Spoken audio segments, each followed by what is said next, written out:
This is a work of fiction.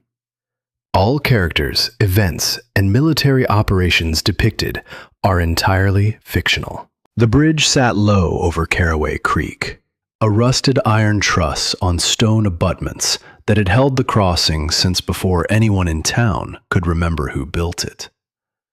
Late August light hit the water at a slant and turned the surface into a broken mirror. Green where shade fell from the oaks along the bank. Copper where the current slowed near the pilings. Wes Callahan walked the gravel shoulder with a lumber delivery route in his head and a German shepherd at his heel. Gunner moved close, steady, ears tipped forward, 75 pounds of attention that never switched off. 7 years old, black and tan coat cut sharp in the afternoon light, dark along the spine, warmer at the legs and chest. A torn left ear from a deployment neither of them talked about. The dog had been walking beside Wes for 3 of those years. He had never once refused to follow. 20 feet from the bridge approach, Gunner stopped. Not a slowdown, not a hesitation, a full plant. Forepaws locked, hindquarters braced, weight dropped low. His tail descended by degrees until it hung straight. His nostrils flared twice, quick and hard, sampling the air like a man who has tasted something wrong in his water. Gunner. Heel. Nothing. The dog's eyes fixed on the bridge deck. His body stayed rigid, every line of muscle drawn tight in a posture Wes had seen before. Years ago, outside a compound wall in Helmand Province. The posture that said, I am not going forward. Hey, what is it? Gunner's ears rotated once toward Wes, then back to the bridge. He did not whine. He did not growl. He simply stood there, massive and still, and refused. Wes crouched beside him. The dog's shoulder trembled beneath his hand, not from cold, not from fear exactly. From certainty. The kind of certainty Wes had learned to respect in the field, where a dog's nose outranked every officer in the chain of command. He stood and walked onto the bridge alone. The iron deck plates were warm under his boots. The railing threw a lattice of shadow across the walkway. Below, the creek moved slow and heavy in the late summer heat, carrying the smell of mud and algae and something else. Something sharp, chemical, metallic. The kind of smell that didn't belong near a creek in Georgia. Wes leaned over the railing and looked down at the pilings. The water near the base of the nearest stone abutment was the wrong color. Not green, not brown. A rust-orange stain that fanned outward from the stone like a bruise spreading under skin. The surface carried a faint iridescent sheen that broke apart and reformed as the current shifted. Wes gripped the railing, his knuckles whitened against the flaking iron. He had smelled something like that before, in a different country, standing over a ruptured fuel bladder at a forward operating base, while soldiers scrubbed their arms in contaminated wash water. He looked back at Gunner. The dog stood exactly where he'd been left, 20 feet from the bridge, rigid as a sentry post. Watching. Waiting. Not for a command. For Wes to understand what the dog already knew. Yeah. I smell it too. Below the bridge, the water moved slowly around the orange stain, carrying it downstream toward the houses on the lower bank, toward the swimming holes where the creek widened past the willows. Toward the kids. Morning came into the mill through the high east windows, wide shafts of yellow light that hit the sawdust in the air and turned it gold. The building was 100 years old, stone foundation, timber frame, a loading dock that faced the creek, and a front door that faced the town. The machinery was newer: a table saw, a planer, 2 drill presses, a belt sander the size of a coffin. Lumber stacked in racks along the south wall. The smell of fresh-cut pine and machine oil and strong coffee from the pot Wes kept running from 5 in the morning until the last man left.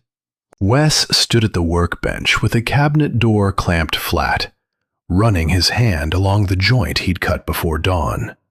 He pressed the seam with his thumb, checked it again, then once more. 3 other men worked the floor. Dale Wyckoff ran the table saw. Army, 2 tours, bad left knee he never mentioned. Pete Flores handled finishing. Marines, Fallujah, steady hands and a quiet mouth. Ronnie Trask did hardware and assembly. Army National Guard, 1 deployment, the youngest of them at 29. None of them called each other by rank. None of them needed to. The mill ran the way a platoon runs when the NCO knows his people. Clear tasks, clean handoffs, no wasted motion. Wes had bought the condemned building 14 months ago with a VA loan and most of his savings. Converting it into a veteran-run woodworking cooperative had taken everything else. Evenings, weekends, patience he didn't know he had. They made tables, cabinetry, custom shelving. 12 active orders. 4 men employed. 1 teenager learning. Gunner, off the bench. The dog had his chin resting on the edge of the workbench, nose pointed at the cabinet door, as if inspecting the joint. He pulled back without hurry, dropped to the concrete floor, and lay down beside Wes's boots. Then he stood, walked to his steel bowl in the corner, and ate his breakfast. Methodical, unhurried, each bite deliberate.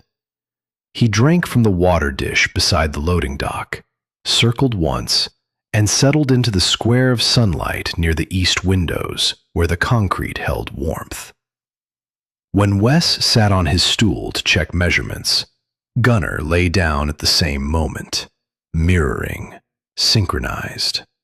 1 organism, 2 bodies. The front door banged. Tyler Marsh came in sideways, backpack over one shoulder, sleeves pulled down to his wrists despite the August heat. 17, thin through the shoulders, dark circles under his eyes that came from something harder than late nights. He'd been working at the mill for 6 weeks, sweeping, sanding, learning to cut joints that held. You're late. Sorry, Mr. Callahan. Bus was... Wes.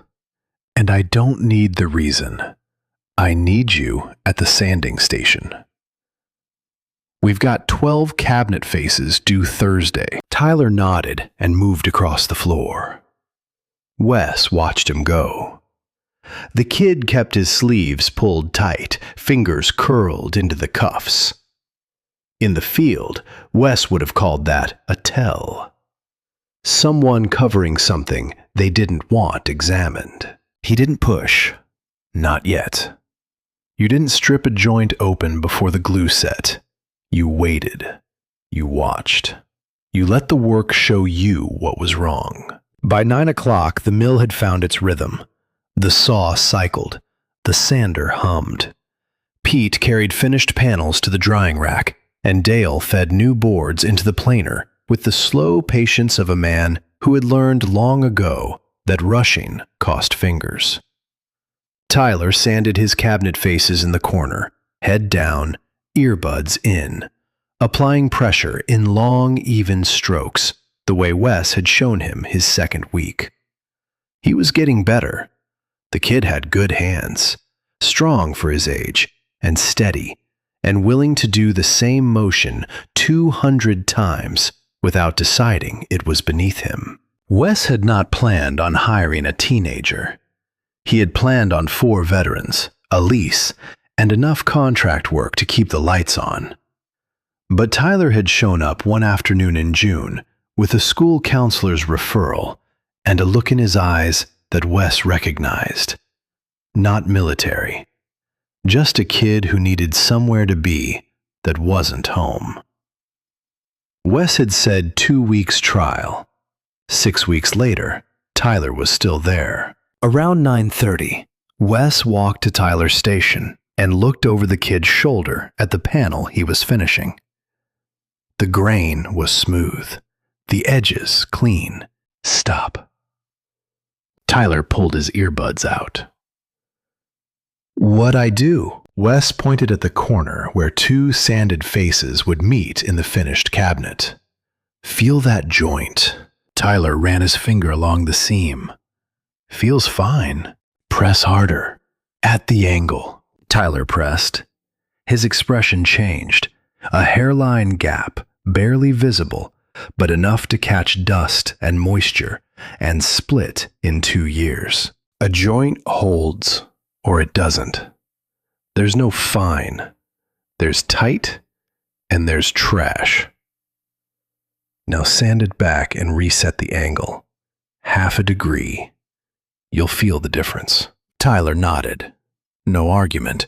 No eye roll. He picked up the sandpaper and went back to work. Wes returned to his bench. Gunnar watched from the sunlit square, chin on pause, eyes tracking between the 2 of them. The memory came uninvited, not triggered by sound or smell this time, but by the act of checking a joint. His hands on the cabinet, his thumb on the seam, and then, without permission, his hands on a different surface entirely. A compound wall in Helmand Province. August, 3 years before he retired. Wes crouched at the base with his palm flat against the mud brick, feeling for what the surface wouldn't show. Standard sapper assessment. Thickness, composition, structural resonance. His fingers found something wrong. A vibration that ran too deep. Density that didn't match the construction pattern he'd studied at Leonard Wood. Didn't match any pattern in the manual. He keyed the radio. Sapper 6, this is Callahan. Structure reads inconsistent at breach point alpha. Possible internal reinforcement. Scrap metal, rebar, unknown material. Recommend delay for secondary assessment. Static. Then the captain's voice, clipped and certain. Negative, Callahan. HVT confirmed inside. Window closes in 40 minutes. Breach as planned. Wes looked at the wall. He looked at the charge placement his team had set according to his calculations. Calculations that were correct for the wall they'd been briefed on, and useless for the wall that actually stood in front of him. He looked at specialist Denny Kovar kneeling 6 meters to the left, checking his own sector with the careful focus of a man who trusted the sapper ahead of him. Essail, Wes said under his breath. Let us try. The motto they'd learned at Leonard Wood, the word they carried into every breach. A word that was supposed to mean courage, but sometimes just meant the order says forward, and you are not the order. The memory cut there. It always cut there, right before the charge, right before the sound, right before everything his hands had calculated proved both correct and worthless at the same time. Wes blinked. The cabinet door was still clamped to the bench. The joint was tight. The mill was quiet, except for the saw and the sander and the coffee machine gurgling in the corner. Gunnar was watching him from the sunlit square. The dog's head had lifted, tracking the change in Wes's posture, the stillness in his hands. The way a man goes rigid when the present tense cracks open and lets the past climb through. I'm here, Gun. The dog set his chin back on his paws. His eyes stayed open. Across the floor, Tyler reached for a shelf above the sanding station. His right arm stretched high. The sleeve rode up 3 inches. Raw, blistered skin. Red and wet along the inside of the forearm, from wrist to elbow. Wes saw it for half a second before the sleeve dropped back. His hands went still on the bench. His jaw tightened. Not a scrape. Not a sunburn.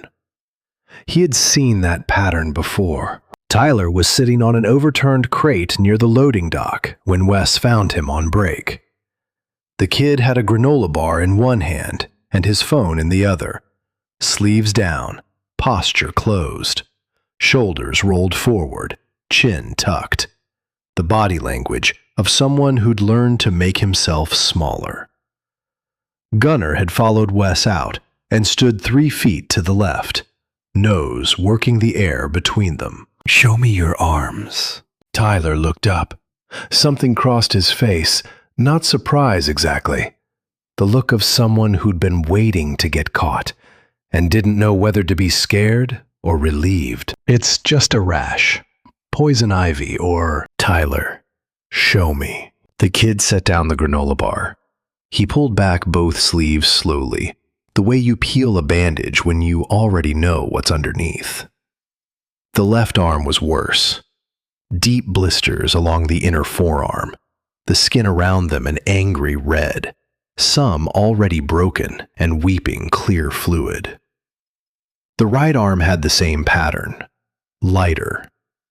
Both forearms, both inner surfaces, the symmetry of immersion. Someone who'd submerged both arms in something caustic. Wes crouched and studied them without touching, his jaw set hard enough to ache. He had seen this before.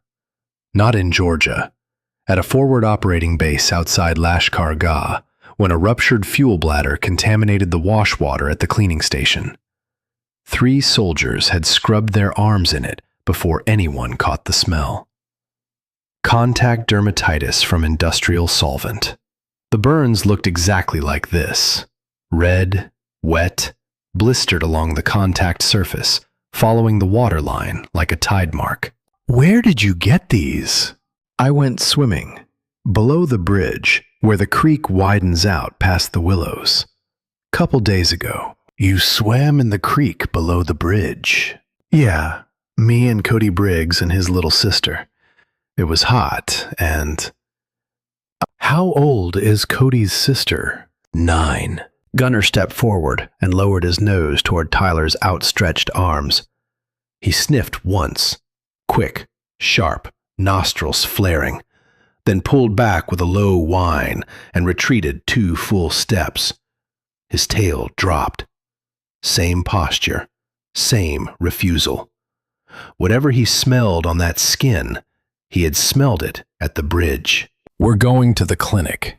Now." "Mr. Callahan, it's not..." "Wes, and it's not poison ivy." He stood. His voice was level, controlled, but his hands had closed at his sides, and his left thumb pressed into the scar along his right forearm. The old reflex that started whenever the math began running. "Get in the truck." The drive to the county clinic took 11 minutes. Wes took the long route without thinking about why. Down Main Street, past the hardware store, where old men sat on a bench out front and watched the day happen.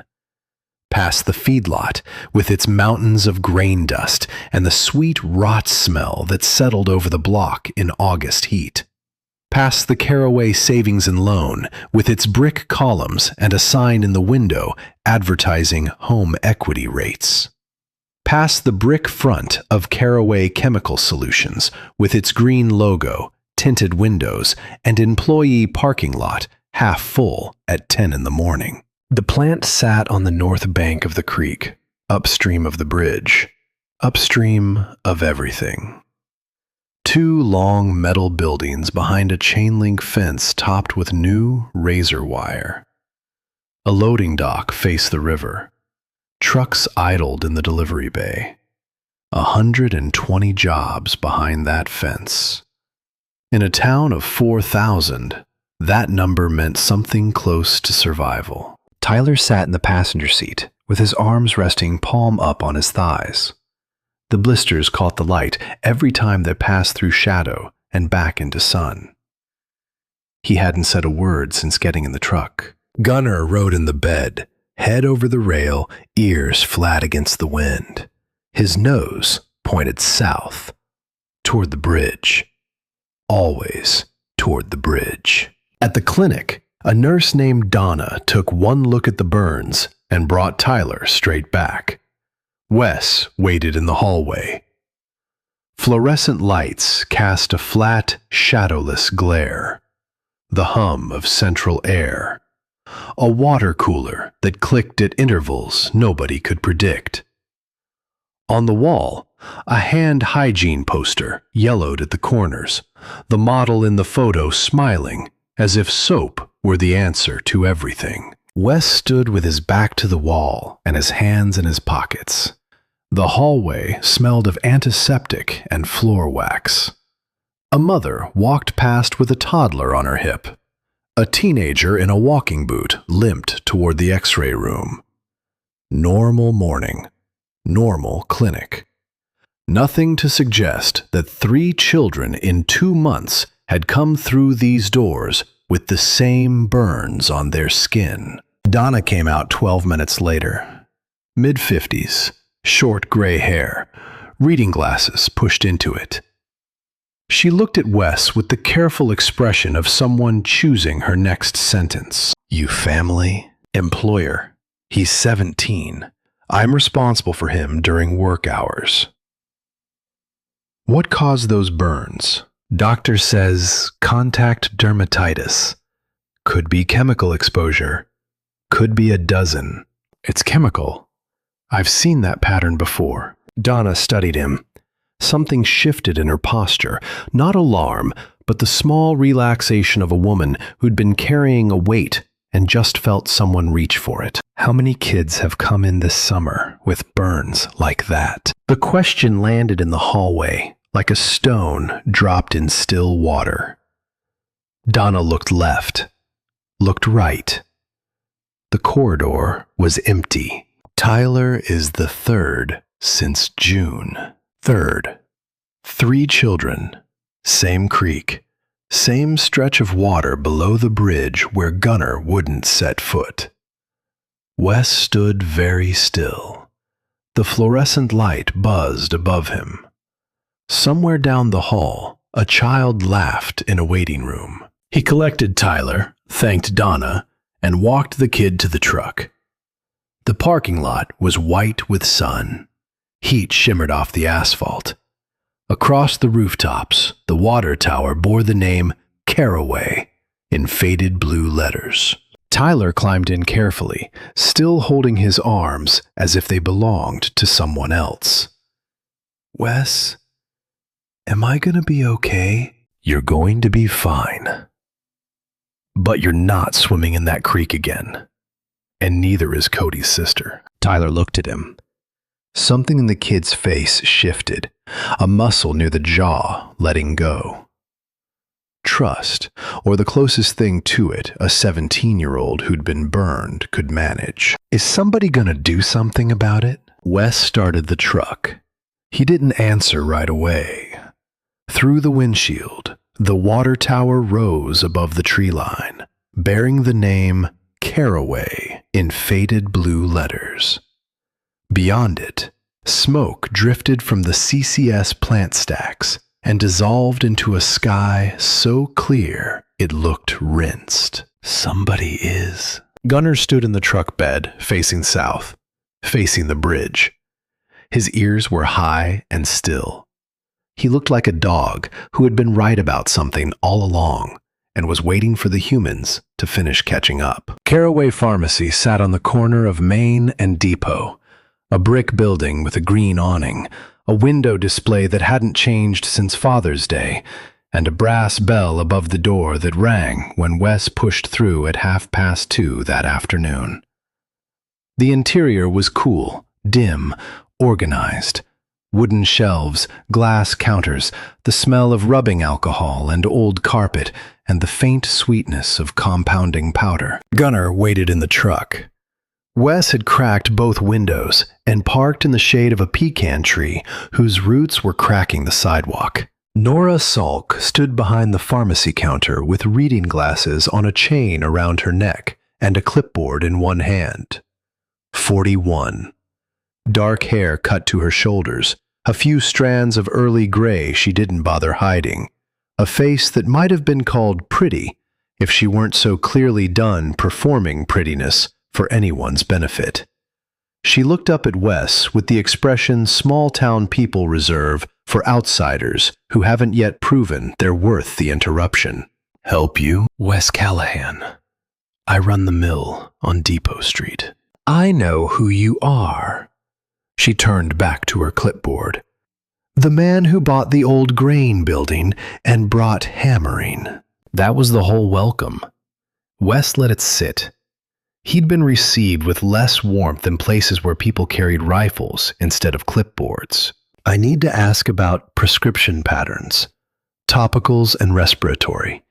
Anything you'd dispense for chemical irritation. Nora set the clipboard down, not quickly, with the deliberate control of someone deciding whether to open a door she'd been standing behind for a long time. I don't discuss patient information. I'm not asking about patients. I'm asking about numbers. A 17-year-old kid who works for me came in today with chemical burns on both arms from swimming below the bridge. The clinic says he's the third this summer. Nora removed her reading glasses. She folded them and set them on the counter with a precision that told Wes everything he needed to know. This woman had been waiting for this conversation. She had been holding something, and the weight of it showed in the careful way she handled small objects, as if practice with fragile things was all that kept her steady. She turned toward the back of the pharmacy. Through that half-open door behind the counter, Wes could see shelves of stock bottles, a compounding station with a mortar and pestle, and a corkboard covered in handwritten notes and photocopied articles. One headline was circled in red marker. He couldn't read it from where he stood, but the fact that it existed told him enough. Close the front door. Wes closed it. The bell chimed once and went silent. Through the glass, he could see the empty sidewalk, the pecan tree, his truck in the shade. Gunnar was standing in the bed now, not looking at the pharmacy, but scanning the street in both directions. The dog had rotated to face the bridge end of Depot Street. Even from inside, Wes could see the tension in his stance. Nora reached beneath the counter and brought up a manila folder. Not from a file drawer, from a spot where it was clearly kept within arm's reach, ready for the moment someone walked through her door and asked the right question. She opened it on the glass surface between them. 18 months of dispensing records. Dermatological and respiratory prescriptions along the Riverside corridor. Sorted by address. Wes looked at the pages. Columns of numbers in neat handwriting with printed pharmacy labels beside them. Addresses, dates, quantities. The pattern was immediate and brutal. A dense cluster along the creek south of the bridge, fanning outward from the water like the orange stain he'd seen beneath the pilings.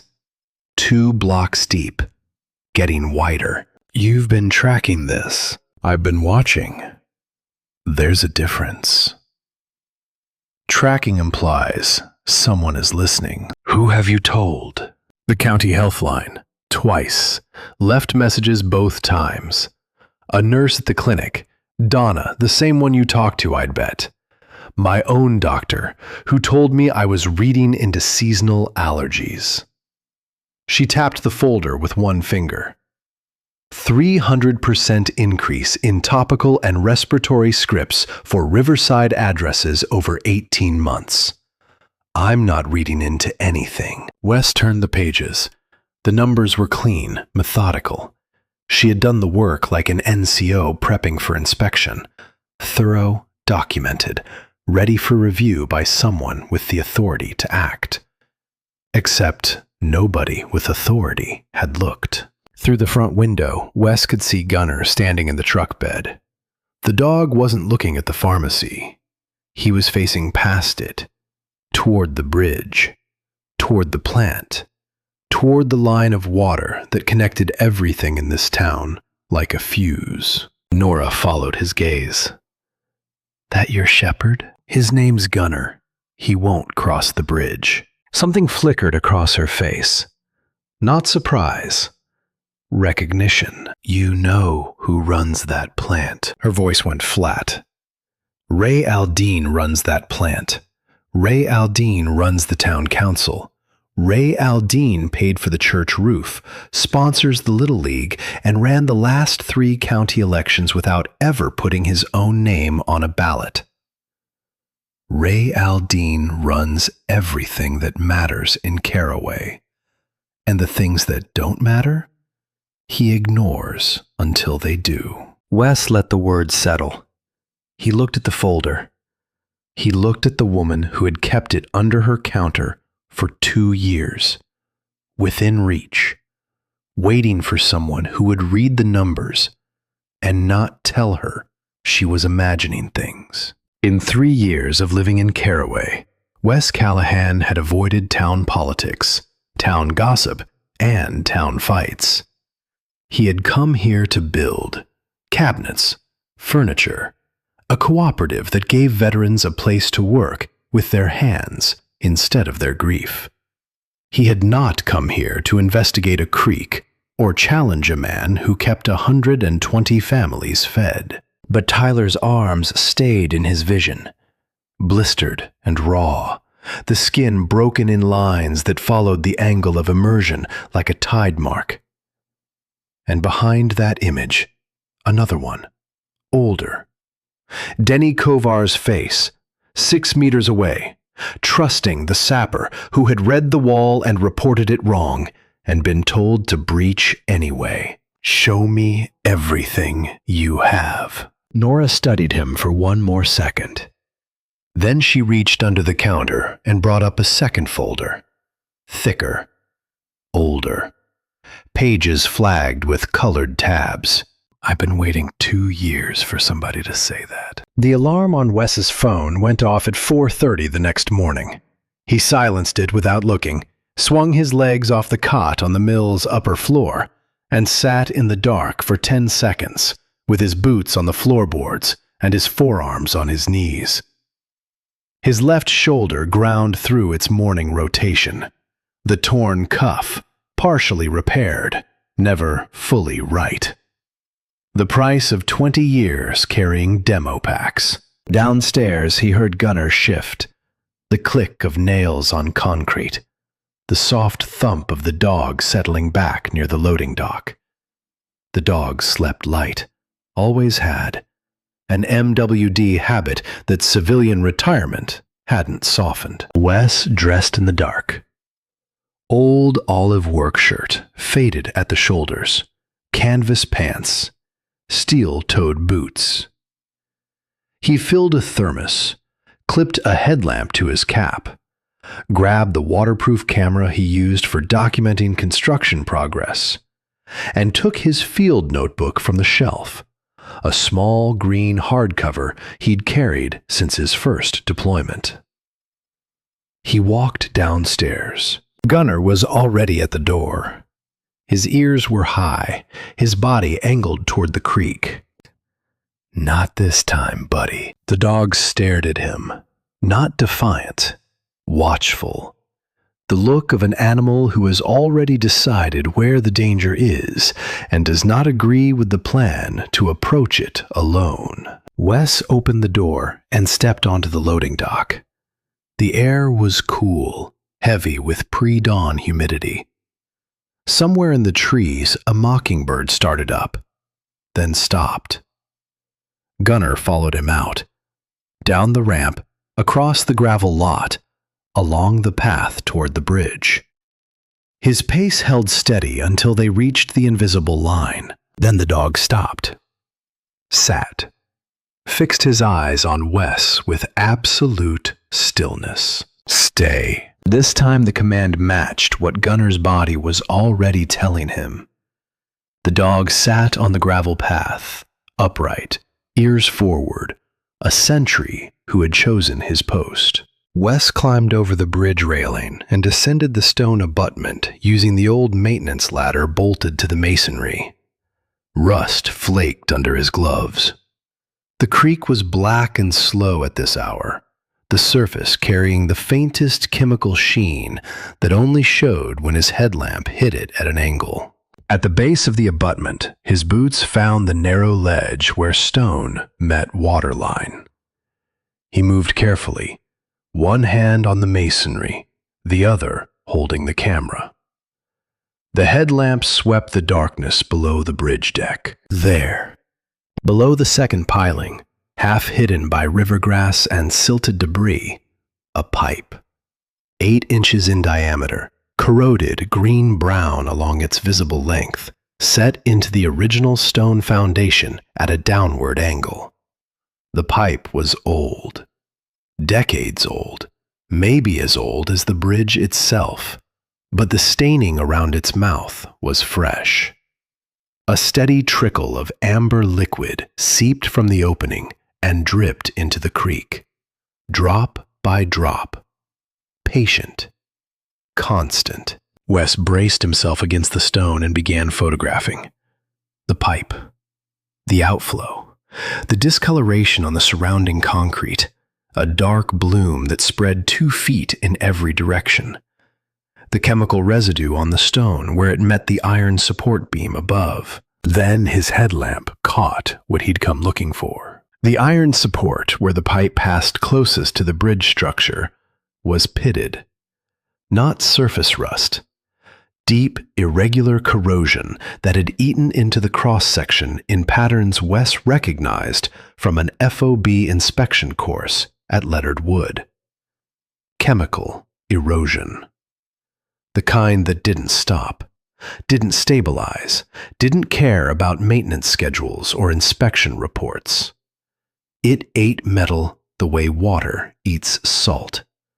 Invisibly, constantly, until the thing you were counting on to hold simply wasn't there anymore. He placed his palm flat on the iron beam, pressed, felt the structure resist, but wrong.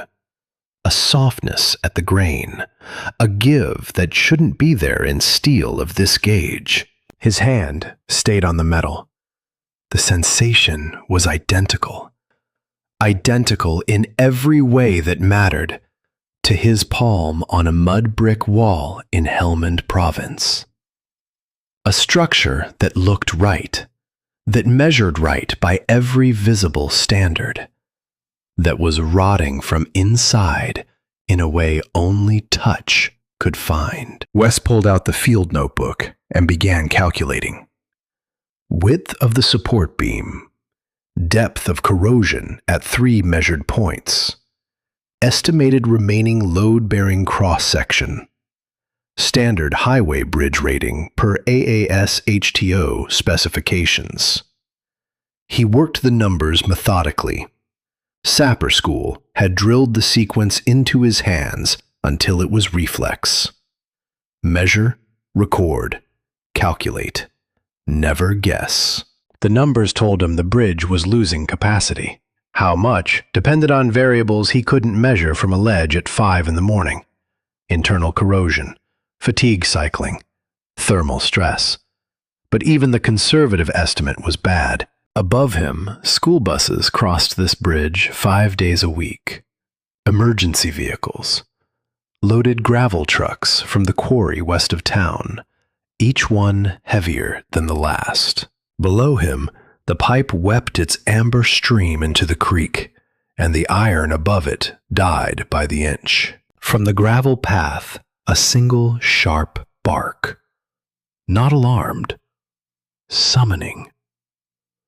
Wes looked up and saw Gunnar standing at the edge of his invisible line, body angled sideways between the bridge approach and the upstream darkness. Not guarding Wes, guarding the route, blocking the path between the bridge and the direction of the plant, as if he could hold back whatever was coming through the pipe by standing in its way. I know, Gun. I see it now. He pocketed the camera, closed the notebook with the numbers inside. Numbers that would keep him awake tonight, and the night after, and every night until someone with authority looked at them and understood what they meant. He climbed back up the ladder. His shoulder screamed on the last pull, the torn cuff grinding against bone. He sat on the bridge deck for a moment, legs hanging over the walkway edge, breathing, looking at the water moving below in the first gray light. The creek was beautiful. That was the worst part. At this hour, with mist rising off the surface and the trees going silver at their edges, it looked like every postcard Georgia had ever printed. The oaks stood tall along the banks, draped in Spanish moss that caught the early light and held it. A heron waded in the shallows downstream, picking its way between stones with the careful patience of something that trusted the water completely. You would never know, looking at it, that it was carrying poison past houses where children slept. Wes thought about the compound wall in Helmand. He had read that wall correctly. He had reported it. His captain had overridden the assessment because the mission was larger than one sapper's concern. And 2 men had died because the order said forward. Now he was looking at a bridge that was reading wrong. And the same logic would apply. The plant was larger than one man's concern. The jobs were larger. The economy was larger. The permits were signed, and the permits said this bridge was fine. But his hand had felt the softness in the iron, and his hand had never lied to him. Not in Helmand, not at Leonard Wood, not on any surface he had ever pressed his palm against and asked, "Will this hold?" Wes stood. His knee clicked. His shoulder throbbed. His hands were dirty with rust and creek silt. He was 42 years old and tired in places that sleep couldn't reach. But the numbers were in his notebook, and the photos were in his camera, and the dog was waiting on the path. He walked off the bridge. Gunnar fell into step beside him. Close, steady, ears forward, the torn left ear catching the early light. The dog did not look back at the bridge. Neither did Wes. They both already knew what was underneath it. The question was no longer what was in the water. The question was how long the iron had left before the thing it held up came down. The truck was white, newer than anything else on Depot Street, and it pulled into the mill lot at 10 minutes past 9 on a Wednesday morning. Ray Aldean stepped out, wearing pressed khakis, a blue Oxford shirt with the sleeves rolled to mid-forearm, and work boots that had never touched mud. He walked toward the mill's open front door with the easy stride of a man who had visited every building in Caraway at some point and expected to be welcome in all of them. Wes saw him from the workbench. He set down the square he'd been using to check a cabinet frame and dried his hands on a rag. At his feet, Gunnar lifted his head from the concrete floor and watched the doorway. Ray stopped at the threshold. The mill's interior opened behind Wes, sawdust motes drifting through shafts of morning light, the table saw silent between cuts. Pete finishing a panel in the far corner. The smell of pine resin and machine oil and fresh coffee from the pot that hadn't stopped since 5. Wes Callahan. Ray extended his hand across the threshold with a smile that reached his eyes and stopped there. Ray Aldine, I don't think we've properly met. Wes shook the hand. Firm, dry, practiced. The grip of a man who shook 40 hands a week and remembered every one. I know who you are. Then you know I should have stopped by sooner. This place... Ray looked past Wes into the mill, eyes moving quick. Equipment, lumber racks, work in progress. Assessment dressed as admiration. Wes had seen officers do the same on base walkthroughs, cataloging capability without appearing to catalog. Is exactly what Caraway needs. Veterans putting down roots, building something real. He stepped inside. His cologne entered with him. Something clean and expensive that sat wrong against the sawdust and machine oil. Ray noticed Gunner. The dog had risen to a standing position, body still, tail low. He stood beside the workbench, not between Wes and the visitor, not beside Wes either, slightly behind. Weight shifted to his rear legs. His ears were level, one pointed at Ray, one rotated toward the loading dock, covering 2 vectors at once. An MWD habit that 3 years of civilian life had not touched. Fine-looking shepherd. Ray crouched slightly and extended his hand toward Gunner, palm down, the universal gesture of friendly approach. Hey there, buddy. Gunner did not growl. He did not bark. He did not advance. He backed up. 3 deliberate steps. Smooth, controlled, paws placed with the precision of a dog moving through uncertain terrain. He rounded behind Wes's legs and stopped on the far side, placing Wes's body between himself and Ray's outstretched hand. His tail dropped another inch. One ear stayed fixed on Ray. His eyes locked on the hand and did not waver. It was not fear. A dog who feared would have cowered, would have tucked, would have shown submission. This was assessment. A retired military working dog reading a human the way he had been trained to read them. In Kandahar, in Bagram, in every forward operating base where the difference between a friend and a threat was measured in posture, in scent, in the angle of an extended hand, and choosing the response his training dictated for a particular category. Distance. Avoidance. Do not engage unless engaged. Ray pulled his hand back slowly. His smile held. Guess he's particular. He is. Wes let the silence stretch. In the field, silence was a tool. Most people rushed to fill it. Ray didn't. And that told Wes as much as the dog's avoidance had. This was a man who understood silence as a weapon, who had used it himself. I hear you've been asking around about the bridge. Ray said it the way you mentioned weather. Casual, conversational, nothing that required a particular answer. Anything I can help with? I sit on the town council. Permits, inspections, that kind of thing. I can point you to the right people. Appreciate that. We're all invested in keeping this town running.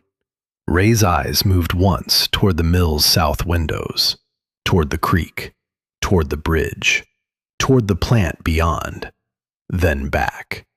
Quick enough to be unconscious, slow enough that Wes caught it. A lot of people depend on things staying on track. I'm sure they do. Silence again. Ray waited. Wes did not fill it. Behind him, Gunner stood motionless, watching through the gap between Wes's arm and his body. His focus was absolute, fixed on Ray with the same unbroken intensity he had aimed at the bridge on their first walk. Ray broke first. He clapped his hands once, lightly, a man wrapping up a meeting that had gone exactly as planned, or so he wanted it to appear. Well, wanted to introduce myself.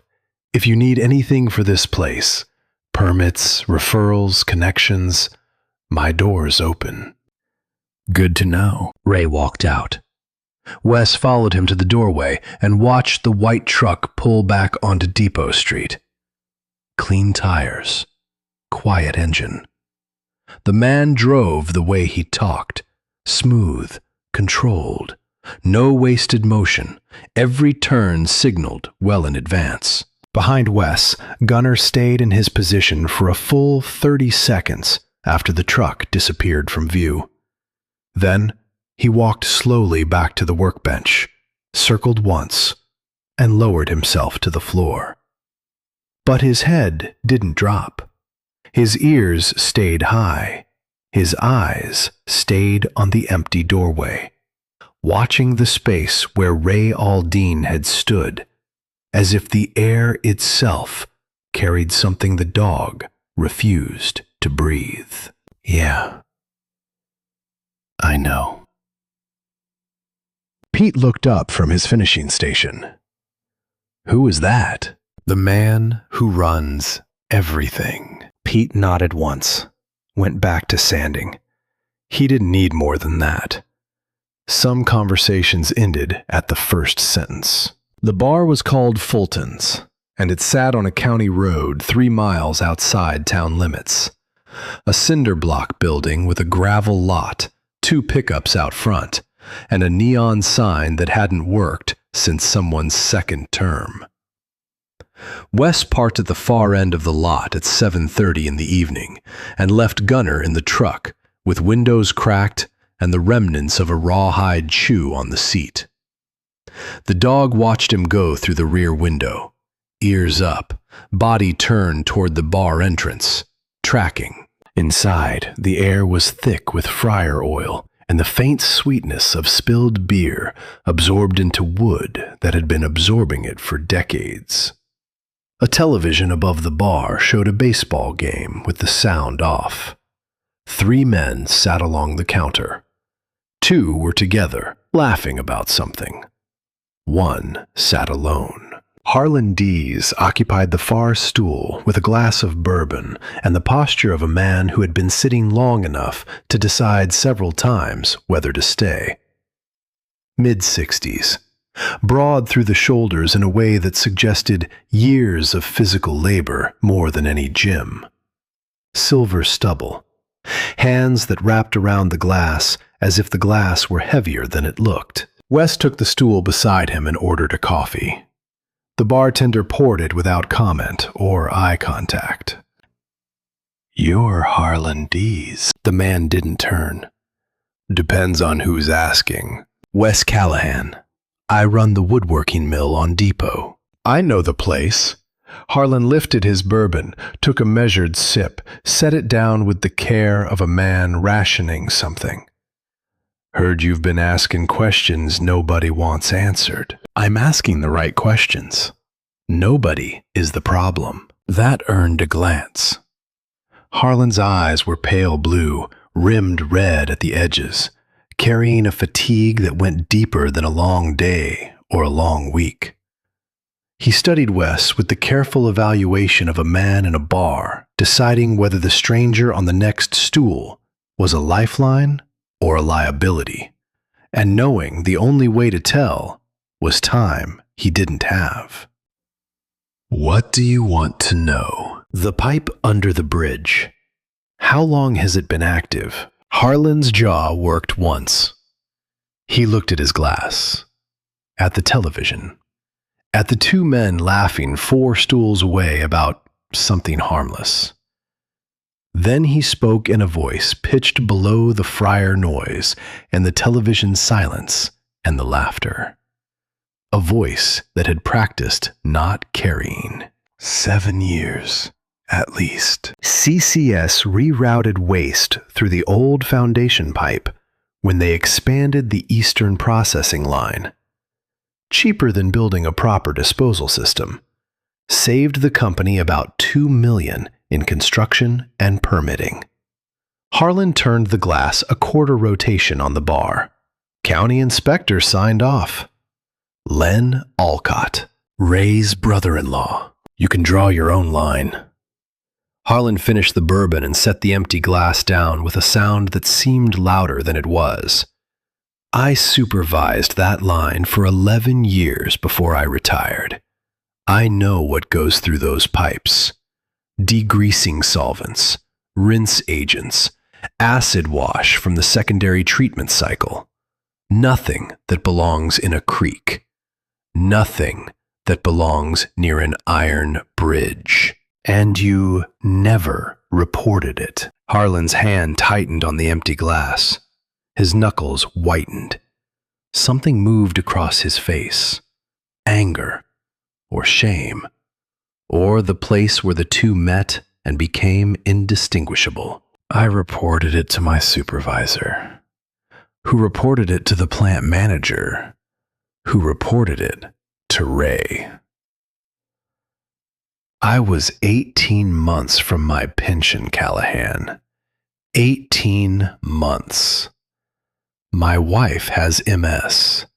The insurance runs through my retirement benefits. You want to judge me for that? Go ahead. I judge myself plenty. Every morning when I brush my teeth with water that comes from the same aquifer that creek feeds into. Wes did not judge. He had watched men make harder choices for less reason in places where the stakes were lives rather than pensions. In the field, loyalty to institution and loyalty to truth sat on opposite sides of the same table. And every man at that table eventually had to choose which one he reached for. The bridge pilings. You've seen the corrosion. I've watched it get worse. 3 years running. That iron isn't meant to take what's being fed through it. Solvent strips the galvanizing layer first. That's the gray powdering you see at the base. Then it goes after the steel underneath. Eats the grain. Softens the cross-section. Harlan shook his head slowly. I'm not an engineer, but I know what metal looks like when it's giving up. How long do you think the bridge has? I think it's got less time than the people crossing it every morning believe it does. Wes let the words settle into the bar's stale air. The baseball game played on the silent television. A batter swung and missed. The two laughing men paid their tab and left. The bartender wiped a glass. Normal sounds on a normal night in a town where something abnormal was eating the infrastructure from inside. Will you go on record? Harlan shook his head. Slow, definite, a door closing. I won't. Not yet. Maybe not ever. I've got a pension and a house on Elm Street and a wife who can't afford the stress of a lawsuit she didn't start. Wes nodded. The man was scared, and the fear was reasonable. And reasonable fear was the hardest kind to argue against because it was right. You won't have to. The bridge will. Harlan looked at him. For the first time, something shifted behind those pale blue eyes. It might have been relief. Or it might have been the specific pain of a man who had carried a weight for 7 years and could feel, for the first time, someone reaching for the other end of it. That your dog in the truck? Wes glanced toward the window. Through the glass, in the last light of the parking lot's single overhead bulb, Gunner sat upright in the truck bed, ears high, body angled toward the bar entrance, eyes fixed on the door as if counting every person who entered and exited and filing the information. That's Gunner. He looks like he's counting my sins. He's particular about that. Harlan almost smiled. Almost. The expression reached the corners of his mouth and died there, unable to survive the weight of what he'd just admitted. He stood, laid cash on the bar, and zipped his jacket to the throat. For what it's worth, Callahan, I hope you're the kind of stubborn that doesn't quit when it gets expensive. I'm the kind that built a career out of reading walls. I haven't been wrong about a structure yet. There's always a first time. Yeah, Wes said. There is. Harlan left. The door swung shut. The bartender collected the empty glass and said nothing. Outside, the parking lot held one truck and one dog, and a sky full of stars that didn't care what was running through the water below them. Wes drove home along the creek road. The last 2 miles of it ran parallel to the water, close enough that the headlights caught the surface through gaps in the brush. The creek looked black and harmless at this hour, peaceful, a postcard. But Wes knew what was in it now, knew who put it there, knew who signed the paper that said it was acceptable, and knew, with the certainty of a man who had spent 20 years pressing his palm against structures and asking whether they would hold, that the bridge above it was answering a question nobody in this town wanted to hear. Gunnar rode in the passenger seat, head up, watching the dark road ahead. He did not look at the creek. He didn't need to. The Caraway Town Hall sat on Oak Street. White clapboard, green shutters, a tin roof that turned rain into percussion. On a dry September evening, it held heat and the smell of floor wax and 30 years of public argument. Metal folding chairs lined the center aisle in rows of 8. A table at the front bore a pitcher of water, 4 glasses, and a microphone that worked when it chose to. Wes arrived at 6:45.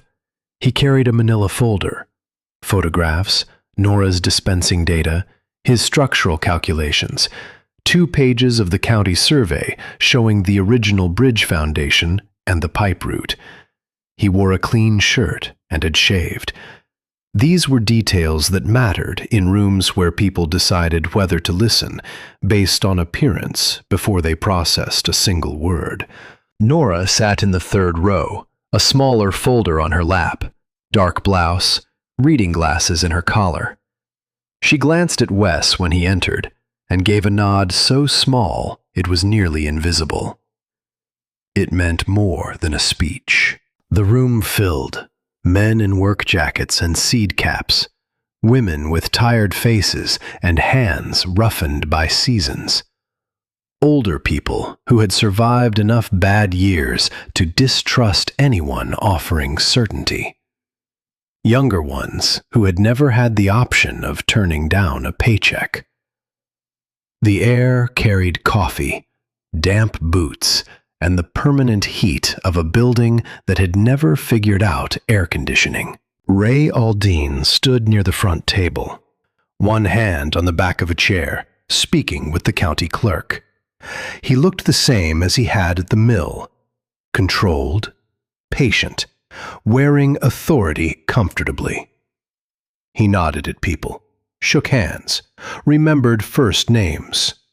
The performance of a man who had been doing this for 15 years and had the timing down to instinct. Wes took a seat along the side wall. Gunnar waited in the truck outside with both windows down. That bothered Wes more than it should have.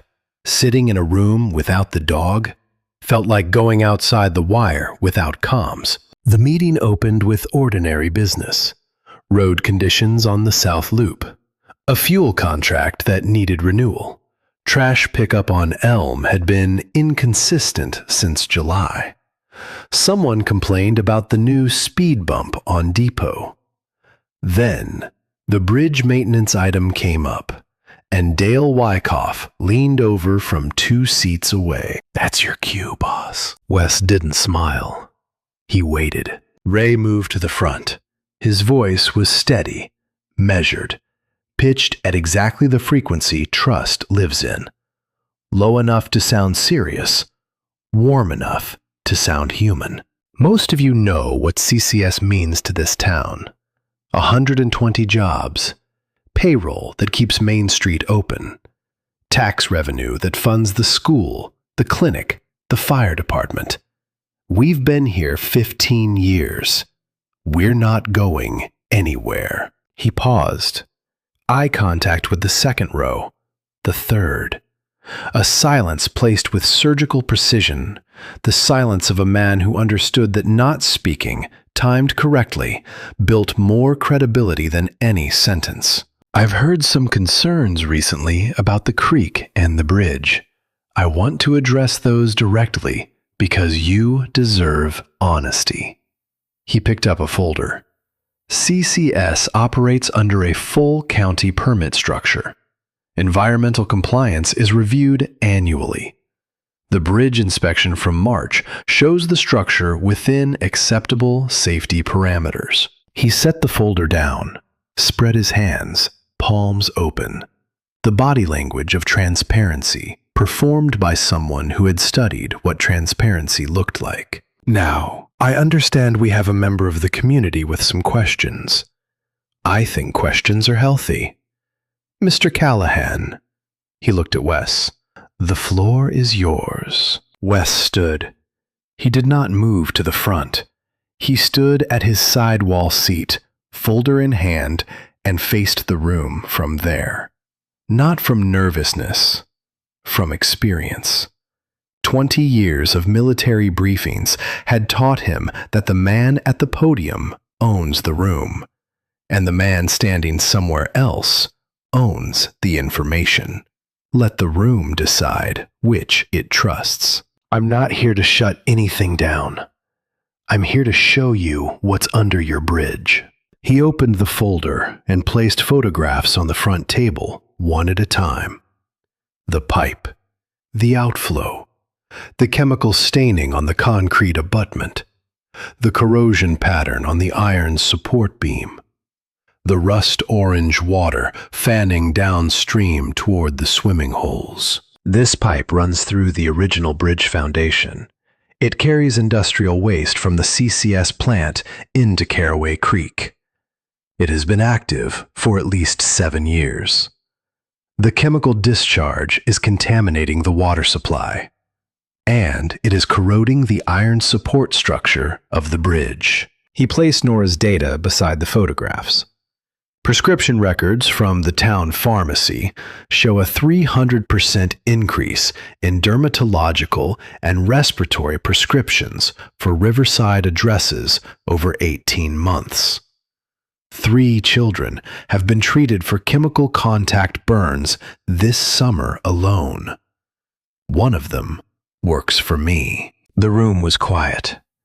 Not the quiet of agreement, the quiet of people holding their breath because they already sensed that the next few minutes will cost them something. My structural assessment, based on training I received at the U.S. Army Sapper School at Fort Leonard Wood, indicates that chemical corrosion has reduced the load-bearing capacity of at least 2 primary support beams. I've measured the cross-section loss. I've run the calculations. School buses cross that bridge. Emergency vehicles cross it. Loaded gravel trucks from the quarry cross it every day. Ray stepped forward. His expression had not cracked, but something near his jaw had tightened by a fraction of a degree. The tell of a man who was used to controlling rooms and had just realized this one might slip. With respect. His tone was respectful enough to sound almost sincere. Mr. Callahan is working from informal observations, personal photographs, and pharmacy dispensing data. Our plant operates under reviewed and approved permits. The bridge passed its most recent inspection in March. Wes turned to him. Your bridge was inspected by Lynn Alcott, the same man who signed off on the drainage permit. Your brother-in-law. A murmur ran through the room. Not loud, not organized, just the collective sound of 30 people shifting in metal chairs and recalculating what they thought they knew. Ray held his ground. Len Alcott is a certified inspector with 15 years of service. Suggesting his work is compromised because of a family relationship. I'm not suggesting anything about Len Alcott. I'm showing you photographs of iron that's been eaten through from the inside. The metal doesn't care who certified it. Ray pivoted. Smooth. The transition of a man who had argued in rooms like this for a decade and a half and knew when to stop defending the detail and start defending the story. He turned from Wes to the room. Let me be very clear about what's at stake here. This town was dying. 15 years ago, the textile mill closed. The cannery closed. Half the storefronts on Main Street went dark. People were leaving. Your neighbors, your family members, your kids. I came back, and I built something. His voice dropped half a register. 120 jobs. Families that stayed. A future that didn't require leaving. I will not apologize for keeping this town alive. And I will not stand here and let an outsider with a camera and a set of concerns that our own inspectors have already reviewed and addressed, threaten the livelihood of every family in this room. It landed. Wes watched it land. The woman in the second row, who had been leaning forward, settled back into her chair. A man near the center aisle uncrossed his arms and crossed them tighter. They were no longer hearing data. They were hearing the sound of their mortgage, their grocery bill, their daughter's school supplies, all of it wrapped in the voice of the man who had provided it for 15 years. A woman stood, late 50s, a weathered face and hands that had stretched too little money across too many seasons. Her voice shook, but her eyes were steady. My husband has worked at that plant for 20 years. Are you telling me his job is the problem? Wes looked at her. He respected fear that spoke honestly about itself. I'm telling you, the bridge your husband drives across every morning is losing structural integrity, and the same process that puts his paycheck in your account is taking that bridge apart from underneath. And what happens if the plant closes? Who feeds my family then? You? There it was. The real room, finally. Not ignorance, not cruelty, not even denial. Need. The kind of need that looked at poison and called it medicine because the only alternative was going hungry. Wes had seen the same calculation made in a different language in villages overseas. People who knew the well was bad, but drank from it because the next well was 10 miles away, and the children were thirsty now. Ray spoke into the silence. I'm not dismissing anyone's concerns. I'm saying this community used reviewed plans, permitted processes, and certified inspections. If we halt everything each time someone brings in photographs and a pharmacy file, nothing in this county will ever move forward. The room tilted. Wes felt it go. Not toward Ray exactly, toward what Ray represented. Certainty, continuity, a check that cleared every second Friday. Wes was offering doubt. And doubt, in a town that ran on thin margins, was more expensive than poison. Near the back wall, Nora stood. Her voice was clear and level. The prescription data I compiled isn't a pharmacy file. It's 18 months of documented evidence that something in this creek is making people sick. 3 children with chemical contact burns in a single summer. I've reported it to the county health line. twice. I've spoken to medical professionals. No one has followed up. Not once. Two voices erupted before she finished. One from the left. "You want to shut the whole plant down?" One from behind. "Easy to talk when you own your own business." Nora sat down. Her jaw was tight, her hands still on the folder, her eyes level and dry. Wes gathered his papers. Not fast, not slow. With the deliberate care of a man who has said what he came to say and understands that the room will do what the room will do. He had been in rooms like this before. Rooms where the truth sat on the table and every person present looked at something else, because looking at the truth required paying a price they had already decided they couldn't afford. "I'm not asking you to trust me because of who I used to be." He looked across the chairs, across the tired faces and crossed arms and clenched hands. "I'm asking you to look at what the water is doing now, not what we wish it would do." No one answered. Not because they were persuaded, because the room had already moved to the harder, sadder question. The question that lived underneath every public meeting in every struggling town in every state. What if he's right, and we still can't afford to listen? Wes walked out. He did not wait for thanks or insult. He received both before he reached the truck. "Damn outsider." From the steps, a man's voice, tired, not cruel. "Dogman thinks he knows our land." Another, younger, angrier, then quieter, from somewhere near the side entrance. "Should have stayed in your war." That one reached him. Not because it was sharp, because it named the thing he carried. The suspicion that no matter how far he traveled from the military was the only frame people would ever see him through. The builder, the sapper, the man who had spent 4 years converting a condemned mill into a place where veterans could work, none of it mattered.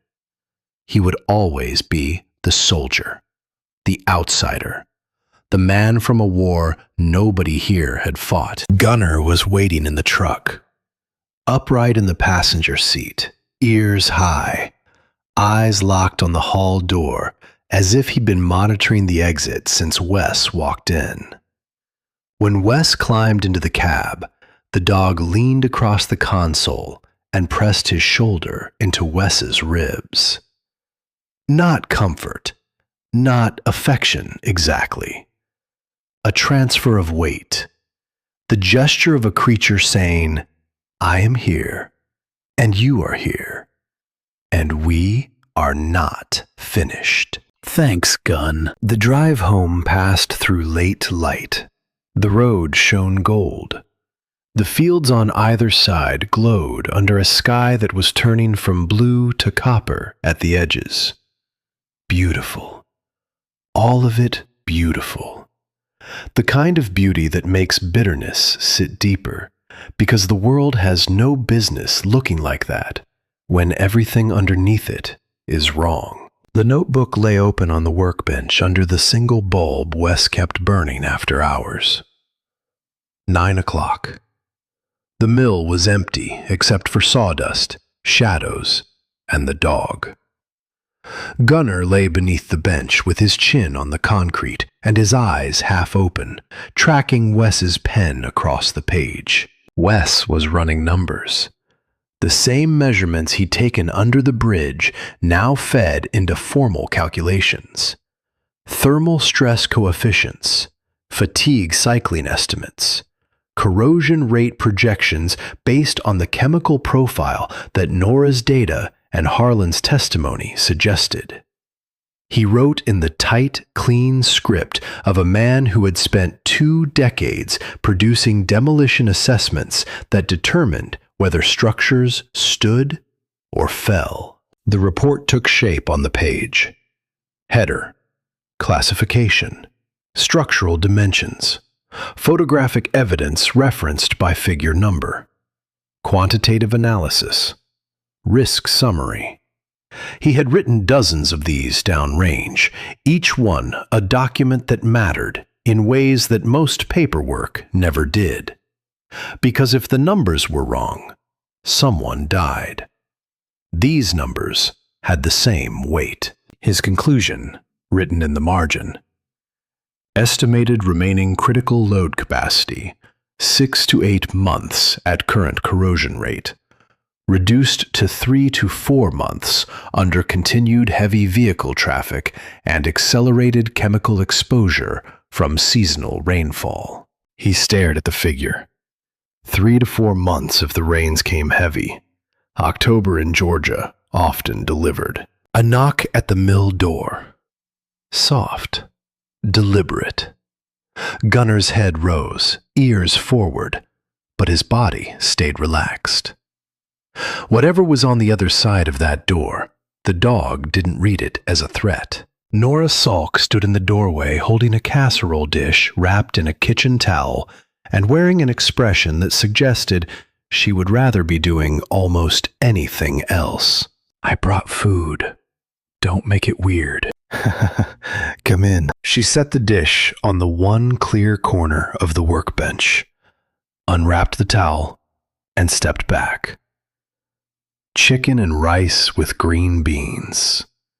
The kind of meal that takes an hour to prepare and disappears in 10 minutes when delivered to a man who has forgotten to eat since 6 in the morning. Thank you. Don't thank me. I needed to not sit in my house staring at those prescription numbers for another hour. She pulled up a stool and sat across the bench from him. Her eyes moved to the notebook. Is that your report? Assessment. Military format. Same structure I used for demolition reports in theater. She turned it toward her and read in silence. Wes watched her face as she processed the numbers. Her expression held steady, but her breathing slowed by half, and her fingers pressed against the edge of the page with increasing force as she moved through the analysis. The way someone grips a steering wheel tighter when the road turns bad. 6 to 8 months. Conservative. Could be 3 to 4 if the autumn rains push the chemical wash through faster. And if it's less? If the estimate is wrong? Then it's less. Nora set the notebook down. She looked around the mill, the lumber racks, the half-finished cabinets drying on the stands. The tools hung on pegboard in rows so straight they might have been surveyed. The dog under the bench, watchful, calm, certain of his place. The cot upstairs where Wes slept. The coffee pot. The sawdust. The smell of pine. Why did you come to Caraway, Wes? He picked up a fork, took a bite of the casserole. It was good. Better than good. The kind of food someone makes when they care about cooking and haven't had anyone to cook for. I needed to build something. After the army, I needed to put things together instead of taking them apart. And now you're taking something apart. No. He set the fork down. Someone else already took it apart. I'm trying to figure out if what's left can hold. Nora reached for a photograph he'd laid out beside the notebook. A close-up of the corroded support beam, the iron pitted and discolored beneath years of chemical exposure. Her hand brushed the edge of the image at the same moment his did. Their fingers touched. Neither of them pulled away for a second. Maybe 2. Then Wes shifted his hand left, and Nora shifted hers right. And the space between them held nothing but the photograph of a dying bridge piling. Gunner stirred beneath the bench. He stood, stretched, walked past Wes without stopping, and crossed the floor to Nora's stool. In his mouth, he carried a leather work glove he'd collected from somewhere near the sanding station. He stopped in front of Nora, sat, and set the glove at her feet with the careful deliberation of a dog presenting a gift. Then he looked up at her and waited. Nora stared down at the glove, then at the dog. Her mouth twitched. Is this some kind of test? If it is, you passed. He doesn't bring things to people he doesn't trust. She picked up the glove and placed it on the bench. Her hand dropped to Gunner's head, scratching behind the right ear, the good one.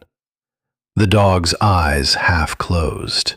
His tail swept the floor once, twice. It was the first sound that didn't carry weight in that room all night. Nora stood. She pushed the casserole toward Wes. Eat the rest of that. You look like you haven't had a real meal since Tuesday. It's Wednesday. Exactly my point. She walked to the door, paused with one hand on the frame, turned back. You know they're going to come after this place next. The mill, your contracts, your people. I know. Good. Then don't act surprised when it happens. She left. The door closed. The mill went quiet. Just the hum of the overhead bulb and the distant sound of the creek moving past in the darkness. Wes sat in the single light with the dog at his feet and the notebook open and the numbers looking back at him from the page. 6 to 8 months, probably less. A town full of people who had decided that admitting the truth was more dangerous than living with the lie. And a woman who had spent 2 years keeping a file under her counter, waiting for someone to ask the right question. He ate the rest of the casserole. It was still warm. The pressure came not as a single blow, but as a series of cuts, each one small enough to deny and sharp enough to draw blood. Thursday morning, 7 o'clock. Wes's phone rang. Tideland Wood Products, his wholesale lumber supplier out of Savannah.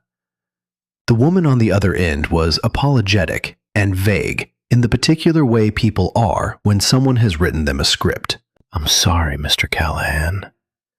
We've reviewed our regional distribution contracts, and we're consolidating to higher volume accounts. We won't be able to continue supplying your operation. You've been delivering to me for 14 months. Not one late payment, not one dispute. I understand. The decision was made above my level. I can recommend alternative suppliers, but they'd be out of Augusta, and the shipping differential would double my material costs. Who requested the review? Silence. Then, I'm not authorized to discuss internal decisions. I truly am sorry, Mr. Callahan. She hung up. Wes set the phone on the bench and stared at it for 5 seconds. Then he picked up his square and went back to work. One cut. Friday. Ronnie Trask came in late, which Ronnie never did. He stood at the mill door with his hands in his jacket pockets and the face of a man who'd been up all night arguing with himself and lost. Got a call last night from a buddy who contracts for CCS. Told me I should think carefully about whether this is the right shop for me. Used that word, carefully, like it was a warning wrapped in advice. What did you tell him? Told him I'd think about it. Wes, my wife is 7 months pregnant. I can't afford to be on the wrong side of the only employer in this town. You're not on anyone's side, Ronnie. You're building cabinets. Yeah, Ronnie looked at the sawdust on the floor. That's not how it feels from outside this building. He stayed. But something had shifted in the way he carried himself. The easy focus was gone, replaced by the rigid posture of a man waiting for the next phone call. He worked his station, kept his head down, and didn't joke with Pete during lunch. 2 cuts. Saturday evening. A number Wes didn't recognize. He answered. A woman's voice. Tight, shaking at the edges, angry enough to sound like grief. This is Lisa Marsh, Tyler's mother. You keep my son out of whatever crusade you're running, Mr. Callahan. I work at that plant. I've worked there for 9 years. If CCS goes down, I lose my job, and Tyler loses the only roof he's got. Do you understand that, Mrs. Marsh? Don't. Just don't. He's not coming back to that mill. He's not working for you. And if you put him in the middle of whatever war you're fighting with Ray Aldean, I swear to God, I will make you regret it. The line went dead. Wes set the phone on the workbench. He looked at Gunnar. The dog had risen from his spot by the sanding station and was lying across the mill's front entrance, body stretched full length along the threshold, head pointed outward. Not commanded, not trained, self-assigned, guarding the only door against whatever was closing in. Sunday. Quiet. Wes repaired a cabinet hinge that didn't need repairing. He oiled the table saw. He swept floors that were already clean. Gunnar followed him from station to station without being asked, the way a sentry follows a perimeter check. Not because the route changes, but because the act of walking it means something. Monday morning, Tyler showed up. He stood in the doorway with his backpack and his sleeves down, and the particular expression teenagers wear when they've decided something and are terrified by what it costs. Morning light fell behind him, turning his silhouette sharp at the edges. Mom says I can't be here. I heard. I'm here anyway. Wes studied him. The kid's jaw was set. His eyes were red at the rims, but dry. 17 years old, thin through the shoulders, standing in the doorway of a condemned grain mill turned woodworking co-op like a man reporting for duty. You understand what that means. For you. For her. I understand she's scared, and I understand that doesn't make the creek clean. Wes held the kid's gaze for 3 full seconds. Then he stepped aside. Tyler walked in, dropped his backpack at the sanding station, and pulled the sandpaper from the drawer without being told the grit. Across the floor, Pete glanced up, nodded once, went back to work. Dale raised his coffee mug an inch.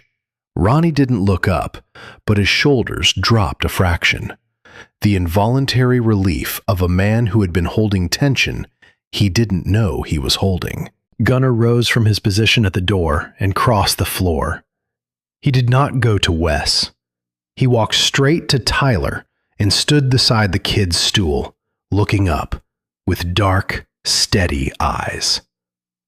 Then he sat. Close enough that Tyler's hand found the top of his head without reaching for it. Good boy. Tyler said it. His voice caught on the second word, barely, just enough for Wes to hear. Then the kid picked up his sandpaper and went to work, and the mill found its rhythm, and the morning held. That afternoon, Wes pulled a scrap piece from the cutoff bin and clamped it to the workbench beside Tyler's station. Dovetail joint. Strongest joint in woodworking.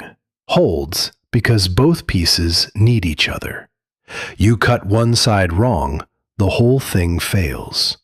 But if the angles are right, nothing pulls it apart. He marked the angles with a pencil, handed Tyler the saw.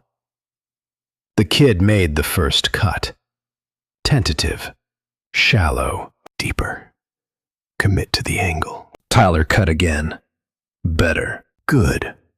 Now the mating piece. Same angle. Same depth. They have to match, or the joint never closes. Tyler worked in silence. tongue between his teeth, focused with a concentration that had nothing to do with wood and everything to do with the human need to build something that holds when everything around you is being taken apart. Wes watched the kid work.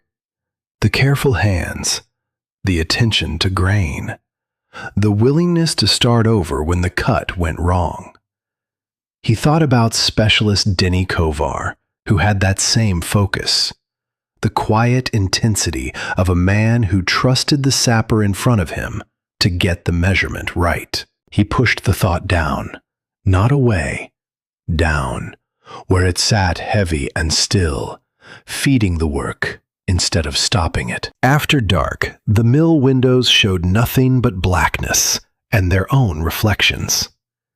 Wes stood at the south-facing glass and looked toward the bridge. The navigation lights on the railing were faint green dots above water he couldn't see, but could hear. The low, constant murmur of a creek carrying its burden downstream. Gunnar appeared beside him, ears flat against his skull, not alarmed, listening. The dog stared at the same darkness with an intensity that made the glass between them feel thin. A truck engine started somewhere beyond the tree line. Then another. The sound of heavy vehicles moving in the direction of the plant, running without headlights. I hear it too. A third engine. Closer. A truck slow rolled past the mill on Depot Street. No lights. Just the rumble of a diesel and the crunch of gravel. Wes tracked the shadow as it passed and turned toward the CCS access road. Heavy, loaded, moving at night. Gunnar stepped between Wes and the window and pressed his weight against Wes's leg. Not affection, not comfort. The signal of a dog who had spent 4 years deployed and knew exactly what it looked like when someone was running reconnaissance on a target. Wes rested one hand on the dog's head. He stood at the window and watched the darkness, and the darkness held its shape.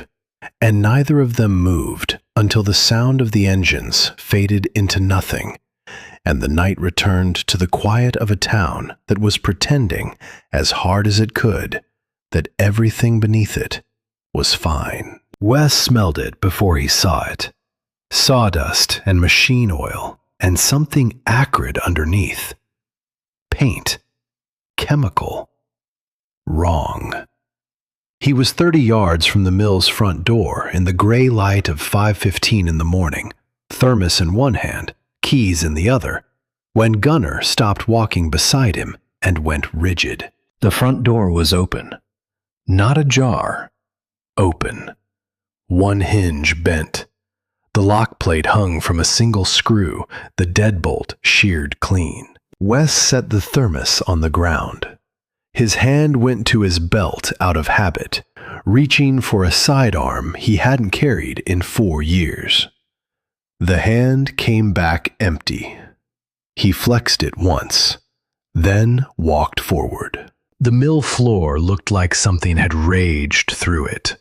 The planer was on its side, the motor housing cracked, oil pooling beneath it like a dark wound. Both drill presses had been knocked from their mounts. The belt sander's cord was cut clean, 3 inches from the motor.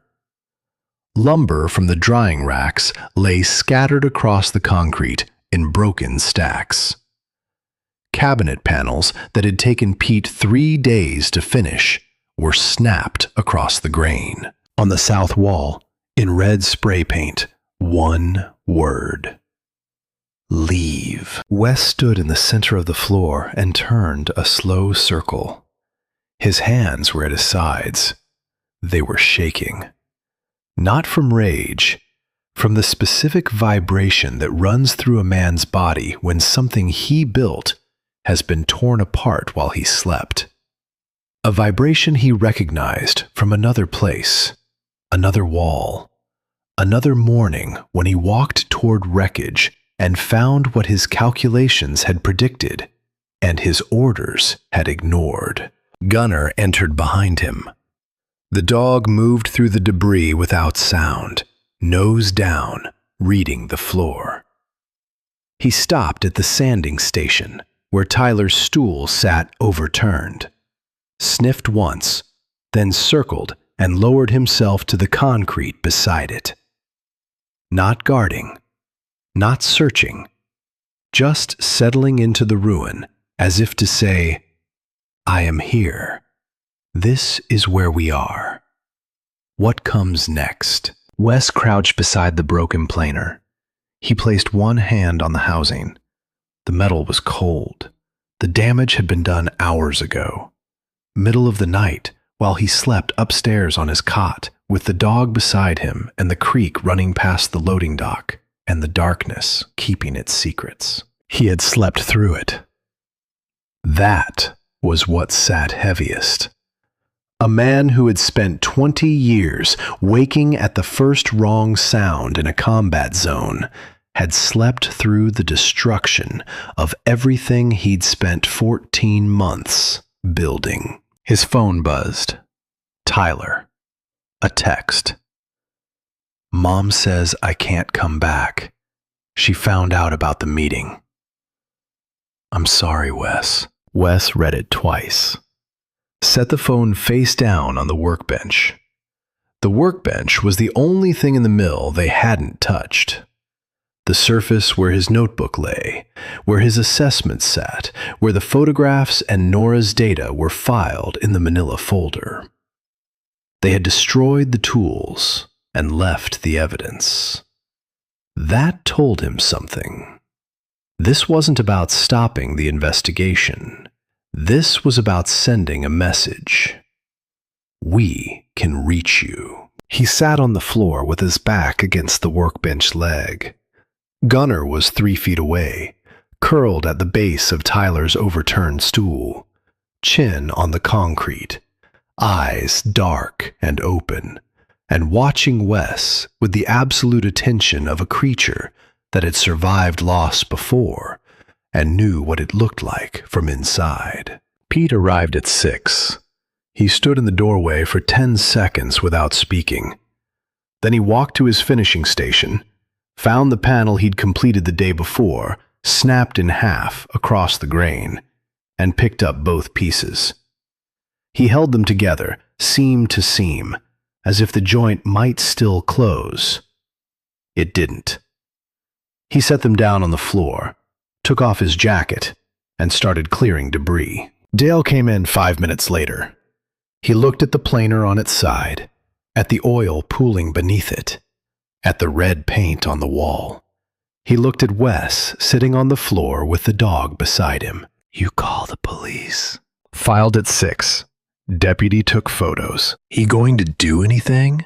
He was wearing a CCS volunteer fire department jacket. Dale nodded. He didn't need more than that. He crossed the floor, righted a lumber rack, and began stacking boards. Ronnie arrived at 6:30, saw the damage, and went straight to the belt sander. He examined the cut cord, pulled a wiring kit from his truck, and started splicing without being asked. Nobody said the word Ray. Nobody needed to. The name was written on every broken surface, as clearly as the spray paint on the wall. Wes stood. His knees ached from the concrete. His left shoulder ground through its morning cycle. He walked to the workbench, placed both hands flat on the surface, and looked at his fingers spread against the wood. These hands had built this place, measured the lumber, cut the joints, set the machinery, hung every tool on the pegboard. 14 months of work, 4 men employed, 1 kid learning, a co-op that was supposed to prove that a combat engineer could build something that lasted. His hands were shaking again. He pressed them harder into the wood until they stopped. The light through the east windows grew. The sawdust in the air caught it and turned gold, the same way it had every morning since Wes first opened these doors. The beauty of it felt like mockery. The memory did not knock this time. It walked in and sat down. Helmand Province. The wall. The charge. The sound. The charge blew at 0347 on a Tuesday morning. The blast followed Wes's placement calculations precisely. Angle, depth, standoff distance. For 1.2 seconds, it was a clean breach. Then, the internal reinforcement, the scrap metal he had warned about and been overruled on, caught the blast energy and redirected it. Shrapnel that should have gone inward sprayed laterally. A piece the size of a man's thumb hit Specialist Denny Kovar in the neck. He went down without a sound. PFC Luis Amato was 6 feet behind Kovar and moving forward when a second fragment caught him across the chest plate at the seam. The plate held. The seam did not. Wes was through the breach before the dust settled.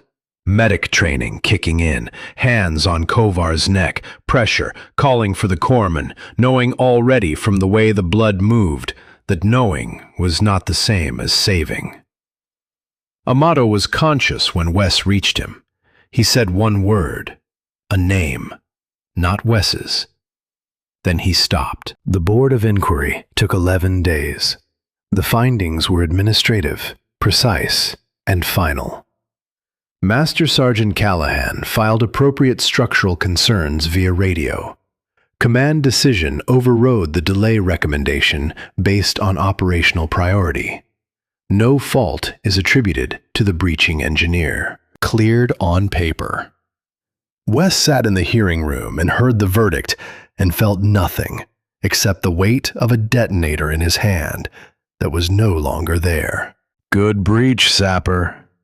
The captain's voice on the radio. After the wall, after the dust, after Kovar stopped bleeding because there was nothing left to bleed. Good breach. Wes blinked. The mill floor, the broken planer, the red paint, the dog. Gunner had not moved, had not come closer, had not pressed against Wes's leg or put his head on Wes's knee. He simply lay 3 feet away on the cold concrete and watched with eyes that did not look away, that did not flinch, that held Wes's gaze with the steady, unblinking patience of a creature who understood that some weight cannot be shared, only witnessed. I know, Gun. I know. Nora arrived at 7. She stood in the doorway and looked at the wreckage without speaking. Her face did not crumble. Her eyes did not fill. She surveyed the damage the way she surveyed her pharmacy shelves after a delivery.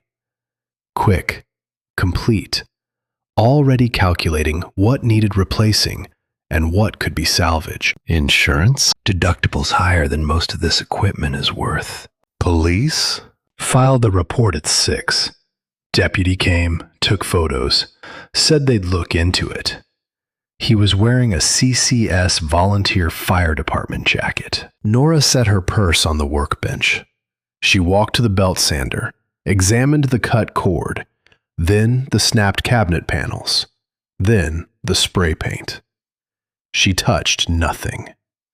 She read the room the way Wes read a bridge, looking for what the surface damage was trying to tell her about the structure underneath. This is Ray saying he can reach anything you care about. I know. Your wholesale supplier. Ronnie's phone call. Tyler's mother. Now this. She turned to face him. He's cutting the threads, one by one, until you've got nothing left to hold. He missed one. What's that? Wes tapped the folder on the workbench. The photographs. The assessment, the data. He destroyed tools. He didn't destroy evidence. Either he doesn't know what's in this folder, or he thinks it doesn't matter because nobody in this town will listen. He's wrong about the second part. Nora looked at him, looked at the folder, looked at the mill, the debris, the broken equipment, the spray-painted wall, the dog lying still beneath an overturned stool. Then she looked back at Wes. What are you going to do? Not, what are we going to do? Not, should you stop? What are you going to do?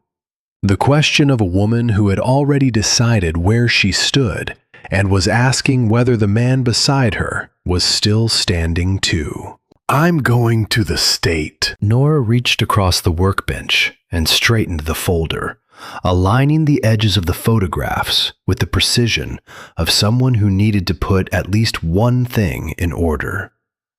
Then she looked at Wes. For what it's worth, I called the county health line again last night.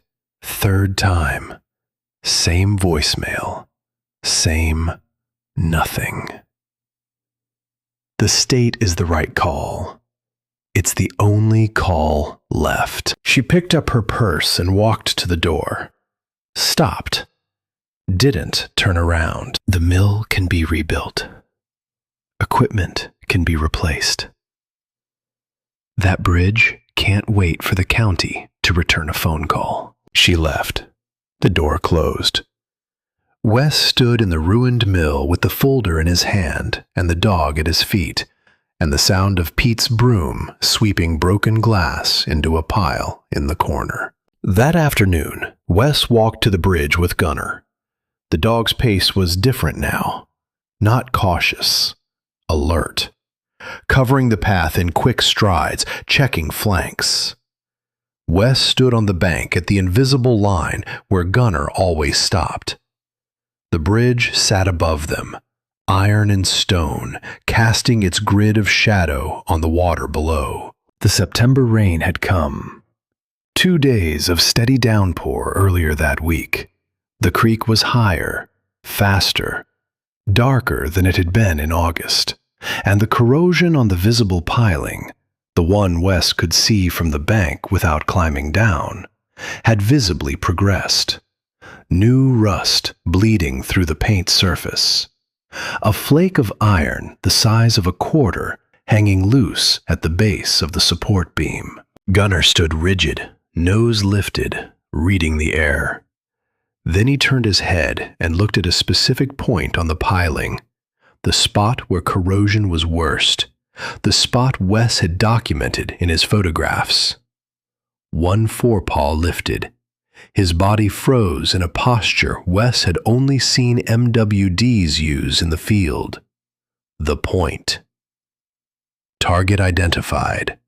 Hold for handler. I see it, Gun. The dog held the point for 3 more seconds.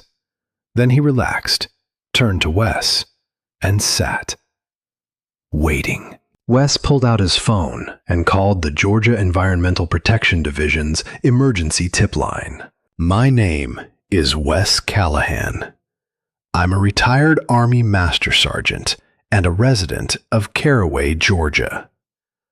I need to report a structural and environmental emergency involving a county bridge and an active industrial discharge. The voice on the other end asked him to hold. He held. Gunnar sat beside him on the bank, watching the bridge, watching the water, watching the iron slowly losing its war. The state inspector arrived 4 days later in a gray sedan with Georgia EPD plates and a clipboard that would outlast every argument Ray Aldean had ever made. Marissa Cho stepped out of the car at the south end of the bridge approach, wearing steel-toed boots, a hard hat, and an expression that had been trained to absorb information without revealing what it concluded. Mid-40s, short black hair, small frame that moved with the efficiency of someone who had crawled under enough bridges and into enough pipe systems to know exactly what she was looking for and exactly how to find it. Wes met her at the bridge. Nora stood beside him with her folder. Gunnar sat on the gravel path at his usual line, watching the bridge he would not cross. "Mr. Callahan, walk me through it." He did. Every photograph, every measurement, every number in the notebook, the pipe, the outflow, the corrosion pattern, the pharmacy data, Harlan's testimony, because Harlan had called Wes the night before, voice thick with something that might have been bourbon or might have been the particular exhaustion of a man who had finally decided that his pension was not worth more than his sleep. "I'll go on record," Harlan had said.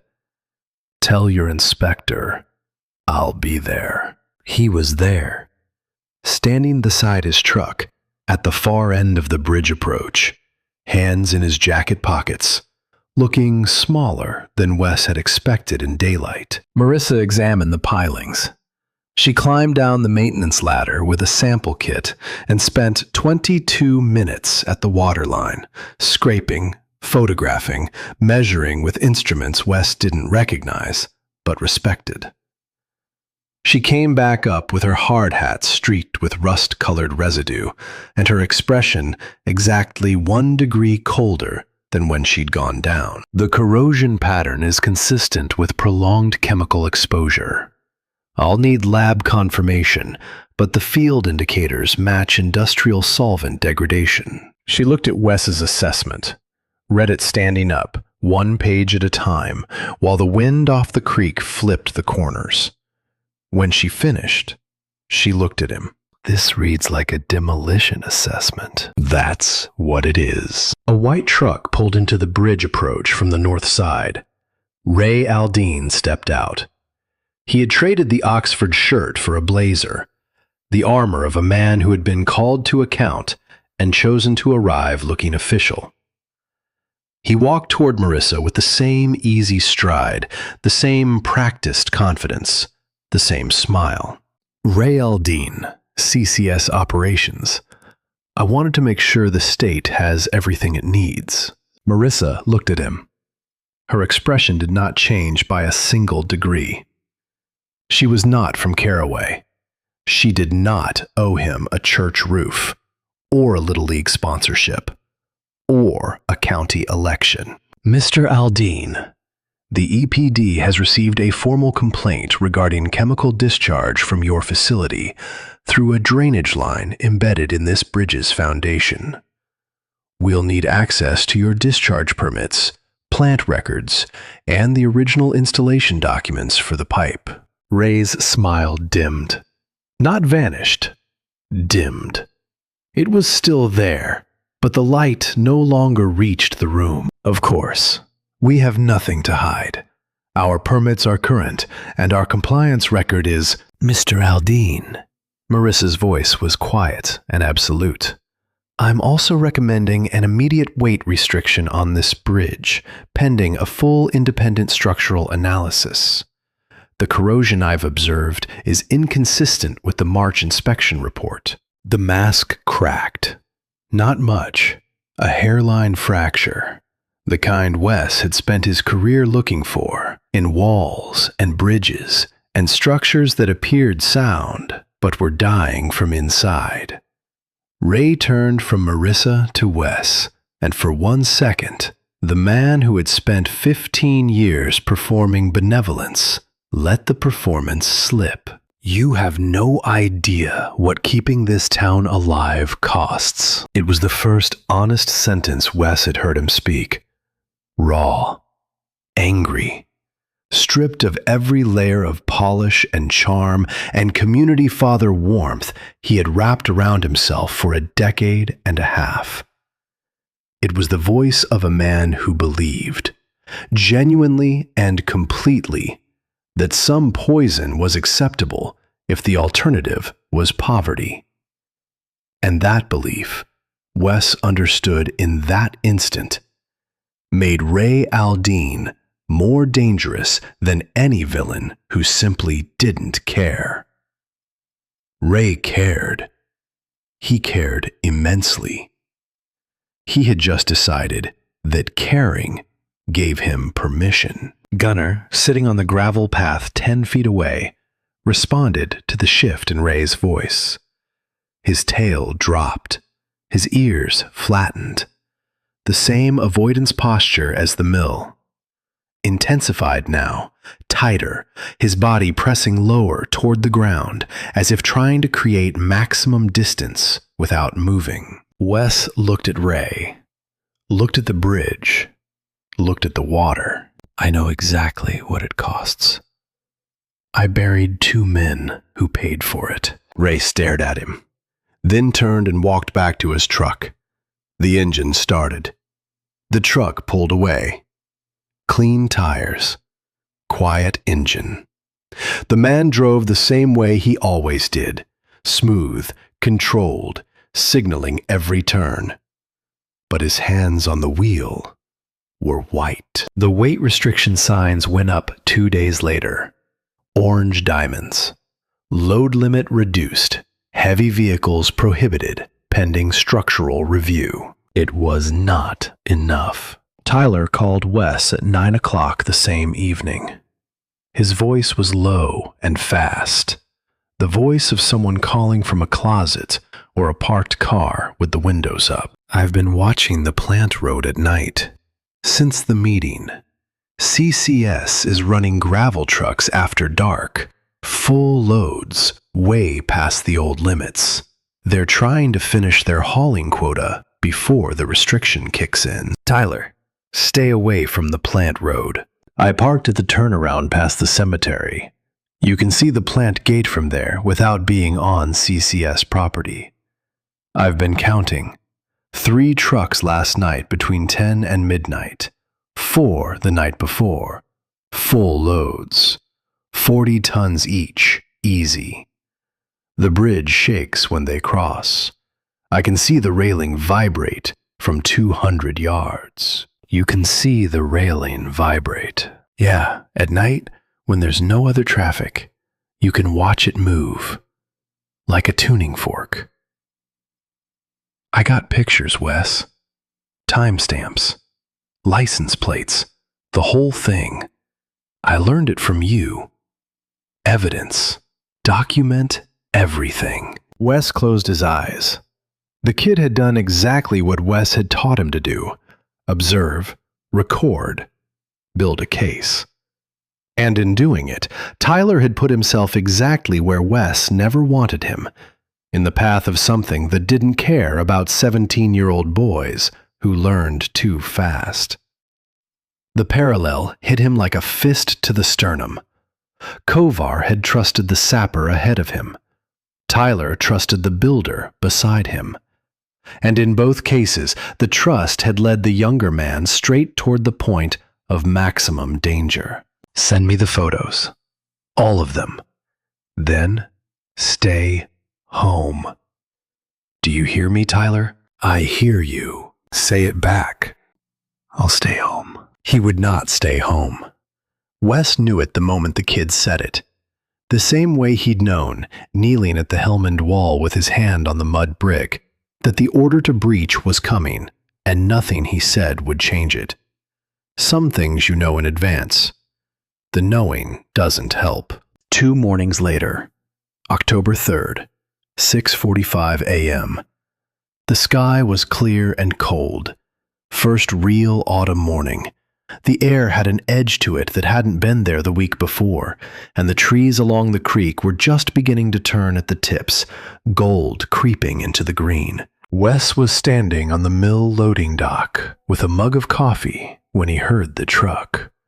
Diesel engine, heavy, coming fast down the bridge road from the direction of the quarry. A CCS gravel truck, one of the big ones, cab over, loaded bed riding low on its springs. Then he saw Tyler. The kid was on the bridge walkway, not crossing, standing. Phone held up to his chest, aimed at the approach road. Recording. Documenting the truck that was about to cross a bridge under weight restriction with a full 40-ton load. The truck did not slow down. Wes dropped the mug. It shattered on the loading dock. He was off the ramp and running before the pieces stopped moving. 200 yards to the bridge, gravel under his boots, his bad knee screaming, his shoulder grinding. None of it mattered. The truck hit the bridge deck at speed. The iron groaned, a sound Wes had heard once before in his life, in a different country, when a structure that looked solid shifted under a weight it could no longer bear. A deep metallic complaint that traveled through the deck plates and up through the railing and into the air, where it hung like a warning that arrived 1 second too late. Tyler looked up from his phone. His face went white. "Tyler, move, now!" The kid didn't move. Frozen. 17 years old, with a phone in his hand and a bridge shaking under his feet, and nowhere to go because the truck was between him and the south bank, and the water was 40 feet below. Then Gunnar hit the bridge. The dog cleared the invisible line at a dead sprint. 75 pounds of German Shepherd running full out onto a structure he had refused to touch for 2 months. He did not hesitate. He did not slow. He ran past Wes, past the approach, onto the deck plates, his nails striking iron, his body low and driving forward with the furious commitment of a dog who had decided that the thing he feared was less important than the person on the other side of it. "Gunnar, stay!" The dog did not obey. For the first time since Wes had owned him, Gunnar refused a direct command in a crisis, and the refusal was the answer. The dog reached Tyler as the bridge beam beneath the truck's left axle buckled. A sound like a rifle shot, metal shearing. The truck driver hit the brakes. The bridge swayed. Wes reached the walkway, grabbed Tyler by the collar with one hand and Gunnar's harness with the other, and pulled them both backward toward the south bank. His knee buckled. He went down on one leg, kept pulling, dragging the kid and the dog across the vibrating deck plates as the truck driver threw the cab into reverse and the engine screamed against 40 tons of gravel. "Move, move, keep moving." The truck backed off the bridge.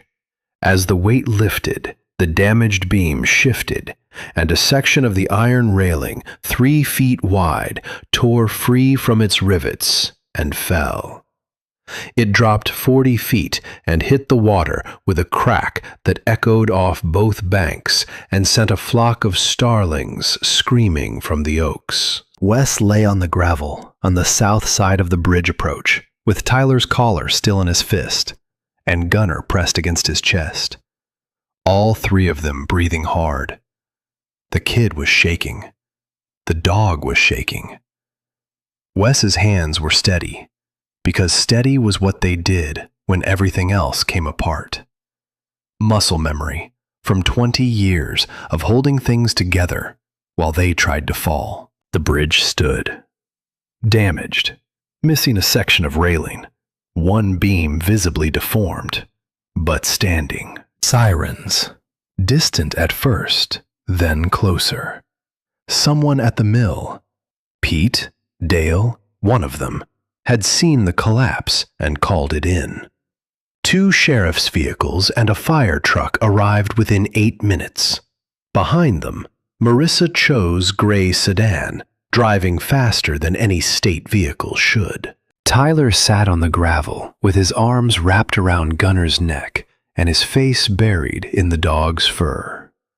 He was not crying. He was holding on. "You were on the bridge." Tyler's voice came muffled through Gunnar's coat. "I was getting evidence." "You were getting killed. The dog came for me." "Yeah." He did. Gunnar sat motionless in the kid's arms, absorbing the embrace with the patient stillness of an animal that understood its purpose. His eyes found Wes over Tyler's shoulder, dark, steady, calm. The eyes of a dog that had crossed the thing he feared most, because someone on the other side needed him to. Wes put one hand on the dog's head, held it there, did not speak. The bridge was closed within the hour. Orange barricades, state police cruisers. Marissa Cho on the phone to Atlanta, requesting an emergency structural evaluation and a formal investigation into the March inspection report. The railing section lay in the creek below, visible from both banks. Twisted iron half submerged in water that still carried its amber stain. By the end of the week, CCS was under state investigation. Emergency plant shutdown pending environmental review. Ray Aldean was removed from the town council. Not arrested, not charged, but stripped of the position he'd held for 15 years by a vote of 8-3 at a closed session. The 3 dissenters were employees. The 8 were not. The town did not celebrate. There was nothing to celebrate. 120 families faced uncertain futures. The plant that had kept Caraway alive for 15 years sat silent behind its chain-link fence, the loading dock empty, the trucks parked in rows. People walked past it on Main Street and looked away, or looked at it too long, or stopped and stood and didn't know what expression to wear, because the building that had fed their children was also the building that had poisoned their creek. Wes understood that. He had never wanted the plant destroyed. He had wanted the bridge to stand and the water to run clean and the kids to swim without burning. Those were engineering problems. They had engineering solutions. But the human problem underneath, a town that had traded its water for its livelihood and called the trade acceptable because the alternative was worse, that problem had no clean solution, only a choice, and Caraway had made it. And the cost was still being counted. Nora came by the mill that Wednesday evening. She stood in the doorway where the red paint had been sanded off, but the ghost of the letters still showed if you knew where to look. 120 families, Wes. I know. Some of them are going to blame you for a long time. I know that too. She looked at the wall where leave had been. Was it worth it? Wes looked at the bridge through the south windows. The barricades, the orange diamonds, the creek running beneath the closed iron crossing. Then he looked at the workbench where Tyler's half-finished dovetail joint sat waiting for Monday. Ask Tyler. Nora held his gaze for a moment. Then she nodded once, and the nod carried more than agreement. It carried the quiet recognition of 2 people who had paid a price for telling the truth, and would pay it again if the question came back around. Harlan Dees gave his full statement to the EPD. 11 pages. 7 years of details. He sat at Marissa Cho's folding table outside the plant gate and spoke for 2 hours without stopping. And when he finished, he stood up, zipped his jacket, and walked to his truck. His wife was waiting in the passenger seat. She held his hand across the console as they drove away, and he let her. Nora's pharmacy lease was restored. The landlord, Ray's cousin, called her on a Tuesday morning and told her there had been a misunderstanding, and Nora said thank you and hung up, and did not pretend for either of their sakes that misunderstanding was the correct word. Tyler's mother came to the mill on a Thursday. She did not call ahead. She stood in the doorway with her arms crossed and her jaw tight, and the particular expression of a woman who is about to do something that costs her pride, and has decided the cost is acceptable. Tyler wants to come back. I know. He's been texting me since Monday. Lisa Marsh looked at the mill floor. The broken equipment had been cleared. New lumber stood in the racks. The table saw was running, donated by a woodworking shop in Savannah that had heard the story. The planer was still down, but Pete had rigged a hand plane station that worked almost as well if you didn't mind the labor. She looked at Wes. She did not apologize. Wes did not need her to. Some things are understood between people who have both been afraid for the same kid, and handled the fear differently, and arrived at the same answer from opposite directions. He can start Monday. Lisa nodded once, turned, stopped at the door. The bridge. Closed until the rebuild. How long? Depends on who builds it. She looked at him for one more second. Then she left. Gunnar, who had been lying beside the workbench, watched her go and tilted his head, the question mark posture that always made Tyler laugh.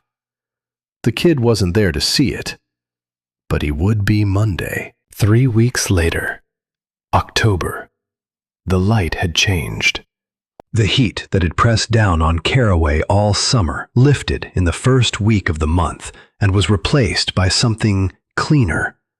A brightness that came through the trees at a lower angle and turned everything it touched golden at the edges. The creek ran clear for the first time in years. The amber stain below the bridge pilings was fading. Marissa Cho's team had capped the drainage pipe and begun remediation of the soil around the foundation. The water still had a way to go, but it was moving in the right direction. The mill had a new commission.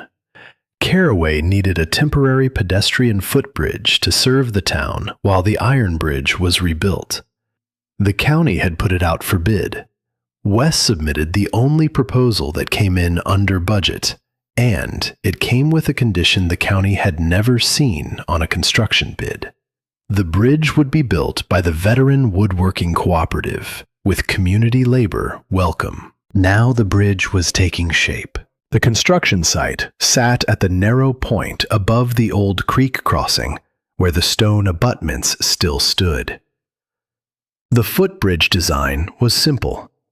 Heavy timber, steel cable supports, a plank deck wide enough for 2 people walking abreast. Nothing fancy. Nothing that tried to impress.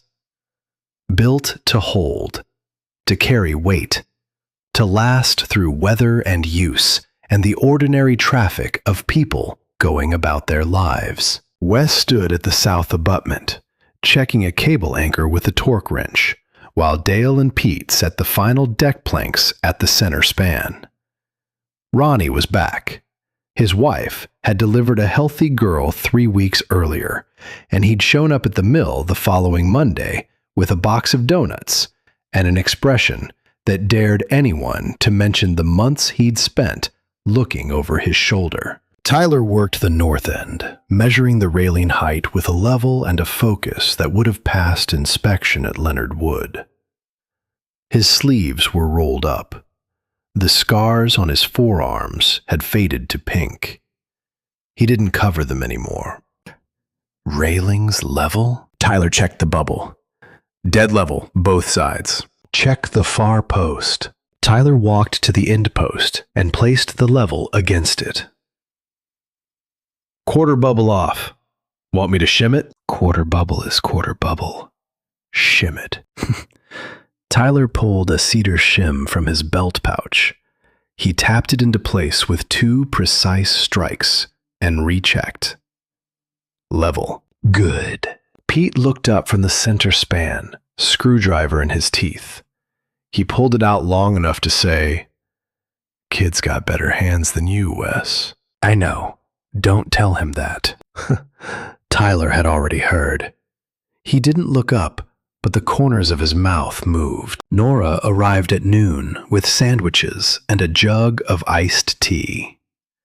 She set the food on a plank table someone had rigged from sawhorses and leftover lumber. Wes met her at the table. She looked at the bridge taking shape behind him. then at his hands, dusty with sawdust and cable grease. It's beautiful. It's functional. Same thing coming from you. Harlan Dees sat in his truck at the edge of the site with the window down, not helping, not leaving, just present, watching the bridge go up from the same distance he had watched the old one come down. The last plank went in at 3:15. Pete drove the final screw, stood up, and looked at the bridge from end to end. It crossed the creek in a straight, clean line. Timber dark against the October light. Cables taut. The deck solid underfoot. Pete pulled the screw from his teeth and dropped it into his belt pouch. That's the last one. Dale ran his hand along the railing cap. Tight. Yeah, Wes said. It is. Nothing architectural. Nothing that would win a prize. But it held. Wes had checked every joint himself, every cable, every anchor point. The math was right. The wood was right. The hands that built it had been steady, and the plans those hands followed had come from a man who understood what happened when structures failed, and had decided, not once, not as a revelation, but slowly, over months, through work and loss and the particular stubbornness of a man who could not stop building, that the answer to failure was not distance. It was precision. It was care. It was showing up at 5 a.m. to measure one more time. The town gathered. Not a ceremony. Nobody organized it. People just came. They walked from Main Street, from the houses along the creek, from the parking lot of the feed store, from the clinic where Donna stood on the front steps with a coffee in her hand and tears she would deny later. The woman from the town meeting, the one who had asked Wes who would feed her family, stood at the north bank with her husband beside her. She did not speak to Wes. She didn't need to. She was there. That was the sentence. They stood on both banks and looked at the bridge the veterans had built, and the creek running clean beneath it. Nobody made a speech. In Caraway, gratitude that mattered didn't come with microphones. It came with presence. The act of showing up and standing in the same place and looking at the same thing and allowing the silence to say what words would only cheapen. Wes stood at the south entrance to the footbridge. Gunnar sat beside him. The dog was calm, rested. His coat caught the afternoon light, dark along the back, warm at the legs and chest, the torn ear casting a small shadow on his neck. His eyes were steady. His breathing was even. Okay, Gun. Let's go. Wes stepped onto the bridge. The planks were solid under his boots. The cables hummed faintly in the breeze. The creek moved below, visible through the gaps in the deck, clear and cold, running over stones that hadn't been visible in months. He looked back. Gunnar stood at the entrance, the same spot where he had refused to cross every day for 2 months. His forepaws were on the first plank. His hindquarters were on the gravel. His ears were forward. His nose worked the air. Tyler, standing on the bank, crouched down. Come on, Gunnar. Come on, boy. Nora stood behind Tyler with her arms crossed and her eyes on the dog. Pete and Dale watched from the north bank. Ronnie held his phone up, recording, because some moments deserve a record, even if no one ever watches it. Harlan Dees leaned forward in his truck, both hands on the wheel, watching through the windshield. Gunnar took the first step. The plank held. He took a second, a third. His nails clicked on the fresh-cut timber. His tail rose by slow degrees, not wagging, not yet, rising. The posture of a dog who is choosing to go forward, because forward is where his person is, and his person has built something that will hold. He walked the length of the footbridge without stopping. His pace was steady. His head was high. When he reached Wes at the far end, he did not press against him, did not lean, did not collapse into relief. He simply sat beside Wes's left leg, looked up, and exhaled once. Long, slow. The breath of an animal releasing something it had carried for a long time. Good boy. Wes knelt, one knee on the planks, one hand on Gunner's shoulder. The creek ran beneath them.